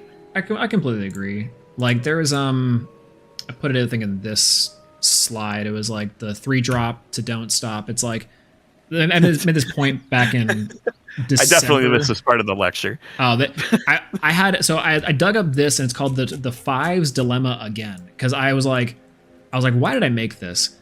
Because I was like, I'm pretty sure this was the initial conversation that this specific lecture has been brewing since apparently, and PK dug this up, December of 2024. Because oh my gosh, okay, we're going back 9 months. Yeah, holy, because like the webcam like results we have for the top 8 I think at the time is fairly similar to what we're seeing now in terms of like 5 Pantera, 1 Fargo. We did good stuff. We did Thunder Nexus, which is I remember this all this, and then briefly touched on game. 5s. But the other idea was that like Dan made a big statement again about like, hey, here's what stuff we're going to try to fix, and here's some like opinions on like the good stuff piles, and hopefully as like ban list and more cards come out, like that'll change stuff. Yeah, but it really didn't change like a ton. Like it changed some things, but the thing I mentioned specifically inside of this back in the December, probably maybe January, but was that like as long as we are getting 2 drops and 3 drops or win conditions that are too risky for the payoff, big body and good stuff zoo will always effectively be the best deck. Yeah. And this, I think we are just starting to see the change of like decks being able to outpace and outvalue. And then like the Bears deck, like you're talking about, is in a win condition that's finally like, this feels worth it to try to build towards. Yeah. I think even future set design stuff, like in Livestream. Oh, yeah. I think a card like Caprigal. I think it's Is it Caprigal? Yeah. The 6/6 that like can't be destroyed by one bodies. Like by battle, yeah, by one spirit bodies, is like the perfect example of like attempting to deal with this problem. Oh yeah, completely. Of like just generic 5 bodies that do thing. And like we're really going sure, it still dies to Cyprong, I get it. But it doesn't die to Demeter plus Vis. Yeah. Or it doesn't die to Whale plus Zeus. Yep. Doesn't die to like, anything plus Argo. It doesn't die to like. It doesn't die to Argo stuff. Yeah. It like you have to like Gorgons the Singer, you have to PTA it, and you have to do like all this other stuff, whatever. Yep. Like I think the fact of the matter is we are going in a direction that is directly trying to stop this generic good stuff pile from happening. Granted, there are a lot of cards in this set that are generic good stuff pile cards. True. I'm looking at you, Chimera form. I'm not happy with you right now. I'm not super happy with Cyprong either, but we'll talk about him another day. We'll talk about him on a video. Jesus. But yeah, like Spect plus Thing can out it, sure, but like I'm totally fine with limiting this down to a singular body and a 2-card combo that can out it than any Elestral that has any amount of attack stat plus a modifier. Yeah. Like how it's been. Yeah, completely. Zeus plus Sorlet. Well, and that's like the thing that Livestream effectively gives me hope for is they're kind of finally taking the ideas of like we need game plans that feel worth it or quote unquote combos that actually do something, or rather not do something but advance the board state more specifically than actually saying do nothing, because I feel like it's might be unproductive of a statement. But like even Novacore and the Glimbat example is like a really great example of a 2-card combo that works. It does something. It's sick. It advances the board state. There's some risk reward there, and it's not like it's going to end the game. But it could. Combos well with previously released cards. Yeah, exactly. And I think we see that a lot with Livestream specifically. And it's funny because I mentioned this before, is that I think Firestorm was kind of the hope for that on some level, that we'd see like the cards that introduce inside of Firestorm would be able to hopefully advance the game in such a way that we could experiment with like the type of pacing or faster gameplay. Like the first event for Firestorm, the one that you won with Blizz, had a lot of different decks in the top 16. And I think that's also first Premier syndrome. Absolutely it is, for sure. And then after that, we just see effectively what we've been seeing for a couple months now. Yeah. I don't necessarily think that that's like a bad thing either. Yeah. I think even like post ban list, we've had like a decent shakeup. Like obviously now we have Bears, but like fire artifacts, like even dominance has gone down to some extent. Like does it still top? Yeah. But it's not like this most represented deck in Top Cut every event. Yeah, exactly. Deck that it had been. And like Thunder has been a lot better post list also. Like Thunder's had a lot of like at least even like top 16 representation, which has been nice to see. Yep. So shout out to the 5 Bears. Or even like Hermes pile too. That's true. Also getting a lot better. I think even to refute something that you said earlier, like you said there were only like 5 or 6 cards that have seen like competitive success from Firestorm. or maybe you said like widespread competitive success. Yeah. And maybe that's where I'm getting it wrong. But I went through the list of Firestorm cards, and there were like I think 27 or 28 cards that I think have seen at least consistent top 16 play, which is like almost a third of the set. So I think Firestorm has had a positive impact, just maybe not on the speed of the game like we were hoping, like what Firestorm looks like it's going to do, increase the speed. But I'm curious. well, I guess like a Void definitely increased the speed. Jesus. It just said nothing else like went with it. It was just like, oh, cool. Here's one fast card. Yeah, if we look at Firestorm from like and maybe I'm the person that justifies like the bad cards as like competitive success. I think but, that like even in Earth, like I already see 3, 4, 5, 6, 7, 8, 9, 10, all count 11. I'm behind on your stream, so I don't know. I don't know where you're at on the count, but 13. Ooh, I'm hesitant to give Bunnix 13. 14. No, you can put Bunnix in there. It's topped. It's in there. Like a Void. 15, 16, 17. I'm seeing 17 cards in here. With Hermes Strictly, maybe 18. Like, I think Poseidon's Fury, you can kind of count that. Did you put Monsoon in there? Monsoon for sure.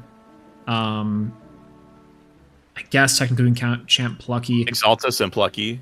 Yeah. So like if it's cards that have received like a top 16 before, I think that's like, and I agree, I think there are playable cards in this set, but like I'd still call it a question like their particular meta impact versus cards that are like the Chrysor or Sorlets or, I mean, I think honestly ones that have been sleeper or those other Thunder ones, I have been saying like the Titano Strike and the Sparklet, I probably do underrate in terms of that. Like if we had a tier list of Firestorm did you cards, not include those in your I did. impact? I did in terms of like the things, but like I think it's like again still pretty far. They're definitely up there. Yeah, because I don't even know if I'm halfway including like Spinosect and Spine Nymph, which I do think are like good in terms of good cards, but again, it's partially I guess the widespread or like if we're talking about even top 8 conversions, it gets even less, and it's like I think that portion, like the very tip top, and then like the top 16, I think you get into a lot of really cool strategies. But I've always been a fan of like including top 16, just because it includes a lot of people that have topping records and just didn't convert. Yeah, like that top 16 is usually mostly like the X2 bubble. So these are all people that could have topped and just didn't have good enough tiebreakers, or like they lost a round early.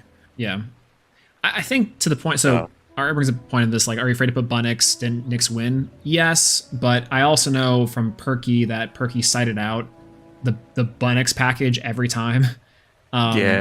Which, you know, it's not to say that it wasn't effective in certain games or to the extent it was, but it kind of brings back into the question or the statement I said previously about like what is the impact of those specific splash tools compared to the generic stuff. And I think for a lot of those strategies, the generic stuff is still just like as dominating, or if not more dominating. Champ Brummelinx won, though. I will say that's a good shout out into like that card is horrifying, crazy good card, and great inclusion in terms of like just generic stuff that also is specific to the Frost that does like its own thing. It's weird. It's a good mix between a good generic card and like a good like archetype card, I think. That's not particularly weak, I think, in that capacity comparatively to like I think the Champ, Plucky, and Apollo are fairly weak unless you're playing them like Dimax where you're a nut. But yeah, I don't know. I'm excited for live stream though. I do think that live stream is gonna be sick. It's hard because I justify every single card in this game. It's a flaw. It's a problem. I need to stop. I should say cards. Oh, did you include Torch of Hestia? Yes. Yeah. In Okay, the good. Okay. Yeah, Torch Vestia is like the one standout that I was like, what does Fire have? Volcari? He's like, no, Torch. Torch both good. Hestia won an event. Yeah, true. That the bow list is still crazy. I think what's wild is like hope maxing in this game. I think is so easy to do if you can just enjoy the cards. And I feel like maybe that's the other issue with like a lot of dooming around Firestorm, around dooming around this like the formats or whatever, is that it's so easy to be like, you know, these cards don't do much, or these cards haven't been played, or yada yada. But there's so many cool things to do in this game still. And for what I would like from this game is like more things like Lifestream, where I can look at a card or a deck or an Elestral and be like, I want to build a deck around that. But instead, I think to me, the generic options and tools are just the first thing that comes to mind. And then I just sit there and I'm like, why do I want to play Champ Glauby when it's just not going to do anything? I that love card's Champ crazy. Glauby. I don't know what you're talking about. It's 11, what was it, a 14, like 11 Champ Glauby or something like that? I can't remember. Oh my gosh. You weren't in call, but I was in call with a couple friends. I was playing some Clash, and I was getting like dunked on by Hestia bears. And they had, I think it was a 9-attack Ursir. Like they had resolved the Den combo with Hestia on field. And if you didn't know, Majursa has like a bonus effect. Yeah. Now. So they had like a 5 Spirit Hestia on the field. And I think I swung over a 9-attack Ursir with a 9 Spirit Glauby under Atlantis for game. Banger. I'm just like typical Josh game state. Legitimately. I need to find that copy pasta about you engineering game states that no one else can. I just don't understand it. It's so much fun. It happens all the time in Clash. I'm like, I can't get sick. this to like happen anywhere else except Clash. I forgot that Terrastar and Carry Off are full arts inside of Firestorm. I would like to continue forgetting. Yeah. No, I think that, great art, phenomenal art. I think it's. I don't want to pull it in my box. I don't know. I think that Firestorm has been, to me at least, it's been less interesting than Moonrise, but at the same time has felt like there's been a lot of really cool strategies we've seen. If that makes any sense. Like, yeah, I think there's the a lot reason to that it unpack hasn't. with Moonrise. Yeah, I think that there's a lot of reason for that. I think that like a card like Void stinted like a lot of innovation. Yeah. Especially in early Moonrise, because large package and everybody's deck building had to revolve around how do I deal with this card, which then got rid of a lot of experimentation and a lot of the creative process, where now that your creative process is focusing on a problem. Yeah.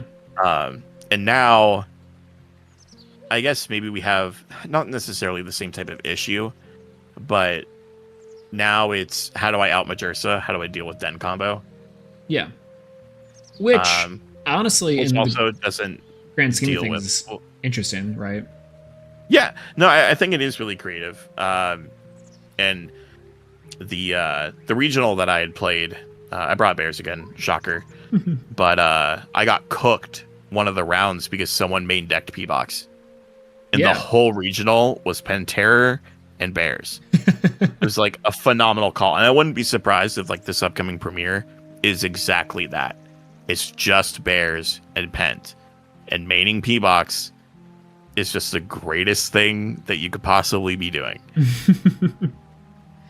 Yeah, so I think that there's like a lot of innovation that can happen. Or like they were also playing, I think, Island of Aeolia to like, I can't remember what their reasoning was, but it was an answer to bears in some way. Oh, it makes it so that Twindra crashes with Cryovern. That's a good idea. And like, that's insane. And like their deck was tricked out just to beat bears, and it was one of the coolest Pent lists I had seen in a while. This is a live stream question. What do you think about Smell Tongue? That is one of the coolest cards. I'm saying, right? It's so sick. It's so cool. It suffers from the same problem that a lot of the Ascensions have, where you get to do the thing that's the payoff for the 1-drop, but you have to do the payoff for the 1-drop to then reliably get to the 2-drop. Yeah. So like even like I guess Ivory is a really good example of this. Not like live stream stuff. Yeah. But like base set, where like you had to see Typhlant first to then get the Ivory payoff to like revive Typhlants from the underworld. Yeah. It's like, and Smeltung kind of feels like, okay, well, I needed to see a Hellmelt and discard it first to then ascend into the Smeltung, to then Smeltung pitch another Hellmelt that I've seen to get the... it's weird. I think the card will be interesting. I just don't know how good it'll be. Yeah, my initial read on Smeltung is like the Comagma type strategy, where it's Comagma or Ash Rabbit, where you're just kind of like looping and enchanting there, or like when receives for the fire would be kind of cool. Alternatively, it's too slow.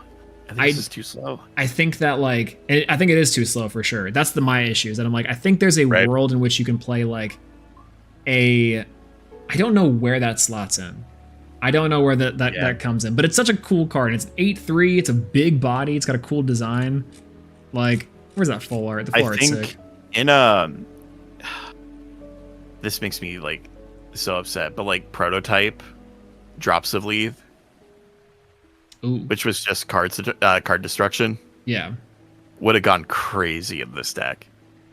We're not playing Golden Apple here, right? Is what we're saying. No, like there's just no way. Right. But like the Smeltime deck, I think when we get a surplus of discard cards, or like cards that like do something on field but also have a discard effect, Smeltime will go insane, like Insano mode. But right now we only have cards that either discard or do a thing when discarded, and we need cards to do a thing and have a discard effect.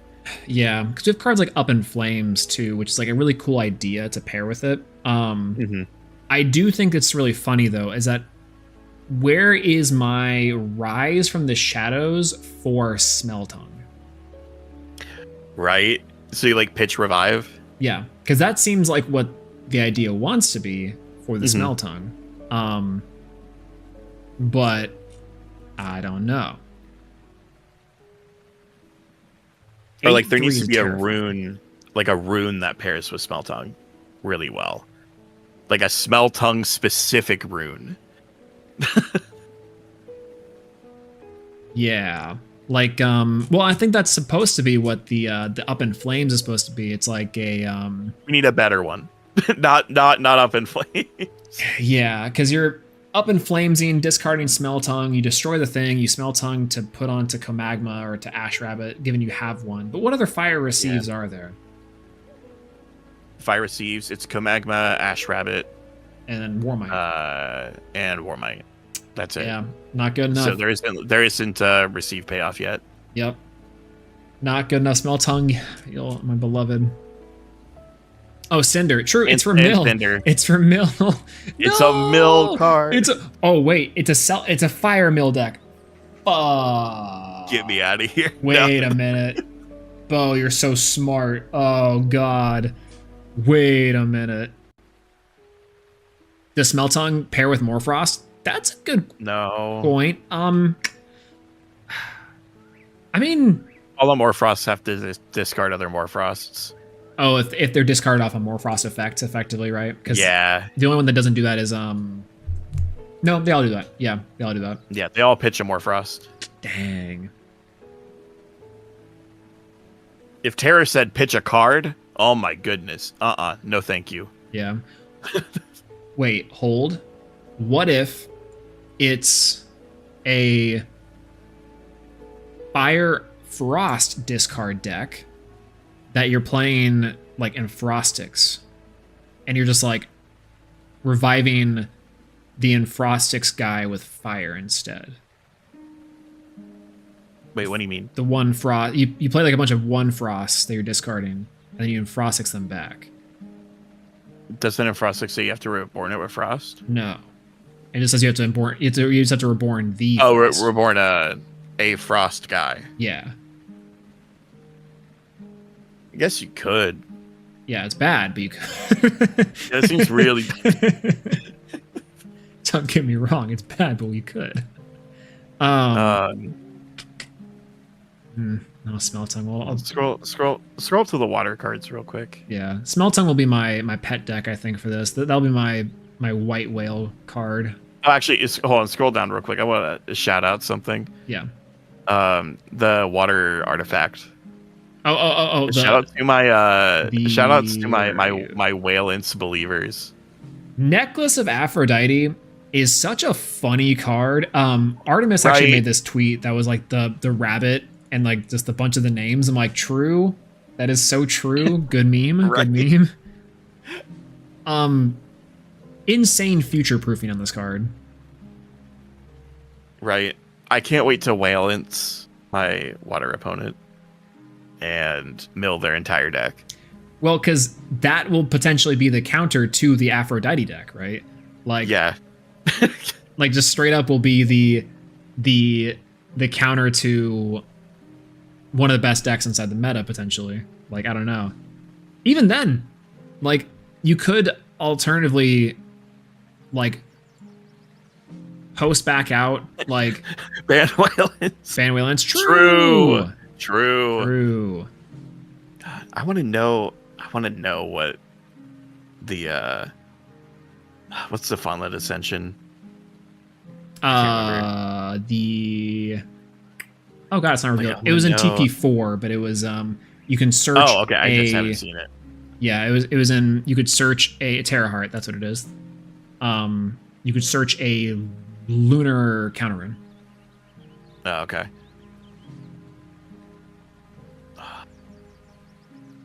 Which shout out to Aviolith, by the way. I'm saying, where is Aviolith? There you are. Horrifying card. Horrifying. I'm really excited for these Terra Sale cards and MSL stuff too. That's I'm also excited for. Shouts to Peeps. Shout outs to Peeps, but I am dooming on those cards. Dooming in like these will never do anything kind of way. They're so funny. Big fan. What's isn't there a card that searches the Terra Sale? It's or the Foamy. You can do Foamy Terra Sale stuff. That's right, the new Foamy. It's just so bad. It's beautiful. Or is it the Champ Palaquarius that does something? No, I can't remember. I can't remember. Yeah. Either way, so to wrap it all up. Sorry, quick life stream tangent. All right, so in that way, Josh, you have any thoughts on the on the whole enchilada, the whole fajita, the Firestorm fajita?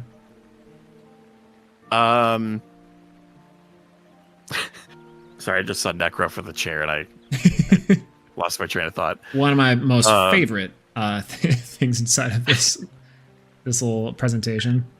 True. No, I guess maybe I'm a little bit biased just because Firestorm has been very good to me. Yeah. But I have really enjoyed this set a lot.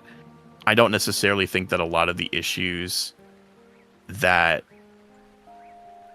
still persist within the metagame are as big of a problem as what people are trying to make them out to be. I think it's okay to be a little bored or maybe a little frustrated that we've been kind of in the same gameplay loop a little bit. But ultimately, the game, I think, is still incredibly fun. I don't have any issues with the current loop as it has been. New cards have been introduced to make the game more enjoyable. And I think that Sorry, it's getting so late. My brain just shut off for a second. Okay. The game is progressing in a way that I think is still going to be very enjoyable. And I think Firestorm was a phenomenal start to the beginning of the Divine Champions block. Yeah. So I'm very excited to see where they progress with these future like dual element support sets, introducing new divines, etc. Like the new divines that we've gotten for live streams seem very promising, promote very good game plan decks, and that means that things are probably moving in the good direction, or like the correct direction, to move us away from the type of gameplay that has been so familiar to us from base set to now. So I don't necessarily think that there's a counter rune problem per se. I personally enjoy them, but interested to see what will happen with the live stream stuff, especially with new extremely powerful counter runes on the way. I agree. I think overall, I think Lifestream is like a really good breath of fresh air, both on the Elestral side and the Rune side, that I do think speaks to a lot of what A-Drive was talking about back in Daybreak, and then also potentially what he's talking about in like his more recent message too. I like the concepts that I've been seeing, and I think overall, like, am I happy to see Firestorm go? A little bit. You know, I love to watch her leave. No, that's the wrong way of putting it. Firestorm is no Moonrise. It's no Frostfall. It's no Elestriad Season 2. It's so funny you say that. I was watching some Elestriad Season 2 videos today. Bangers. Just trying to get back that feeling one more time. It just...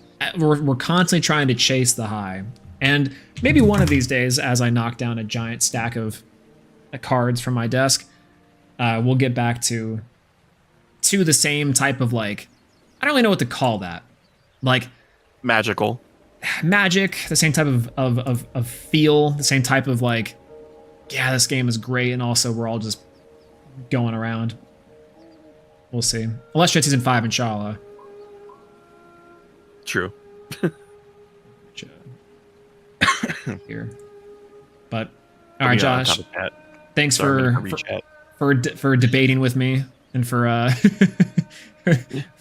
being my guest lecturer for today's stream. You know, I'm not gonna lie. I thought the debate was going to be a little bit more harsh than what it ended up being. So it was interesting to see that we had a lot of the same ideas on counter runes, at least. Yeah, I mean, I was expecting like the counter runes are ruining the game. It's over. Counter rune problem. Professor Swolax is finally dooming over the game. But that is not what happened at all. No, so. Unfortunately, Professor there wasn't Swolax, much to debate. Yeah, unfortunately, Professor Swolax is here to try to save the game. I think there's been a little too much dooming. I'm okay with a little tiny bit of dooming. Never hurt anyone, but oh god, the amount of I'll call it whinging. I've heard whinging, and I'm like, what is going on? We're here to have a good time. Everyone, relax. I've never even heard that term. Whinging? Yeah, no, I've never heard that before. I don't know if it's like a European phrase or something, but it's like just effectively like I think over in the States we call it bitching. Like you're just bitching about this. Whinging is that's fair. That's fair. Yeah, whinging's the same way. You're whinging. A lot of bitching. A lot of whinging. And unfortunately, also not a lot of whinging. Not a lot of deck representation for a very cool strategy. All right. Thank you for having me on. Absolutely. You know, even though we have a shared channel. yeah. Thanks for coming on. You know, it's good to have a collaboration with the two-time Elestrals champion, Bean Soldier TV. Yeah, for sure. Yeah. When are we gonna have a Swolax champion again? When's Swole gonna play? I know you played the last premiere, but are you playing on the 13th? It'll be Kisame. Yeah, I'll probably play on the 13th. I'm still debating whether or not to do it, but you know what? I always end up saying yes. Why not? Just gonna play bears again. Ooh, you know what? I have been getting a lot better with bears. If not bears, I was thinking Chronodile. Because we have some more techs for the bear deck. Oh So God. Not more tech for the bears. Make it even more horrifying, but you know. God, stop cooking. No, we gotta keep on cooking. That's the problem. We have one more chance to cook in this meta before it all shifts and changes. Yeah. No, I need to top 16 one more time. Oh, to get a third carry off? Well, so you say that. I have one empty spot in my binder. Yeah. For prize cards. And it's the last carry off I need. So it will be my 7th carry off. It'll be your 7th carry off? Yeah. So I will have 2 Torchins, and then that'll be the 7th carry off. And that'll fill the binder page. So oh my God. If I have that empty spot in my binder, I'm gonna be really upset that I couldn't get it done. But that's ridiculous. We're gonna try. We're gonna try. Jesus. Well, best of luck, Josh. We'll see you on the 13th too. Oh hell yeah. All right. All right. Peace out, y'all. See ya. Well, that was great, chat. Thank you everyone for coming here and coming by tonight for this Elestrals discussion, for the Elestrals live stream of it all. Oh God, what is this link? I have to click it, don't I? Yeah, banger. All right. With that being said, thank you so much for watching, everyone. That's going to end today's lecture. If you have any notes or any thoughts or any opinions, let me know inside of the comment section, of course. And as well, hopefully we learned something. Hopefully we've gone over some sort of idea, that you have some sort of insight into potentially the current state of Elestrals and the current state of what I think a lot of people are saying that feels kind of interesting about the current situation with the counter runes, the Elestrals, and the overall deck composition of competitive play, but also in the state of Elestrals as a whole. Once again, we are not dooming. We're so excited for Livestream. Livestream's super sick, and more reveals in the next coming days as well. We have a tier list for reveals coming out sometime soon. If you stick to the end of this lecture, then you get to know that knowledge. I hope we will see everyone sometime soon again. Thank you so much for being here. I really appreciate you, and thank you so much for hanging out with me tonight on the live stream. If it's late for you, then be sure to get some sleep and some good rest. If it's early afternoon or night, then hope you have a great rest of your day, evening, morning, whatever time it is, wherever in the world you are watching this. Eat something good, take care of yourself first and foremost. And now I'm probably gonna get some food here in a second. I've got a certain amount of food that is calling my name currently. And outside of that, that's all I really gotta say. Thank you so much for being here today, and we're so back. We are hopefully gonna be back sometime more soon with more Elestrals live stream shenanigans and preparing for Kisame as it be. So, that being said, I'll talk to y'all later. Thank you so much for being here, everyone. Have a great rest of your night. And yeah, I appreciate you. All right. Good night, everyone.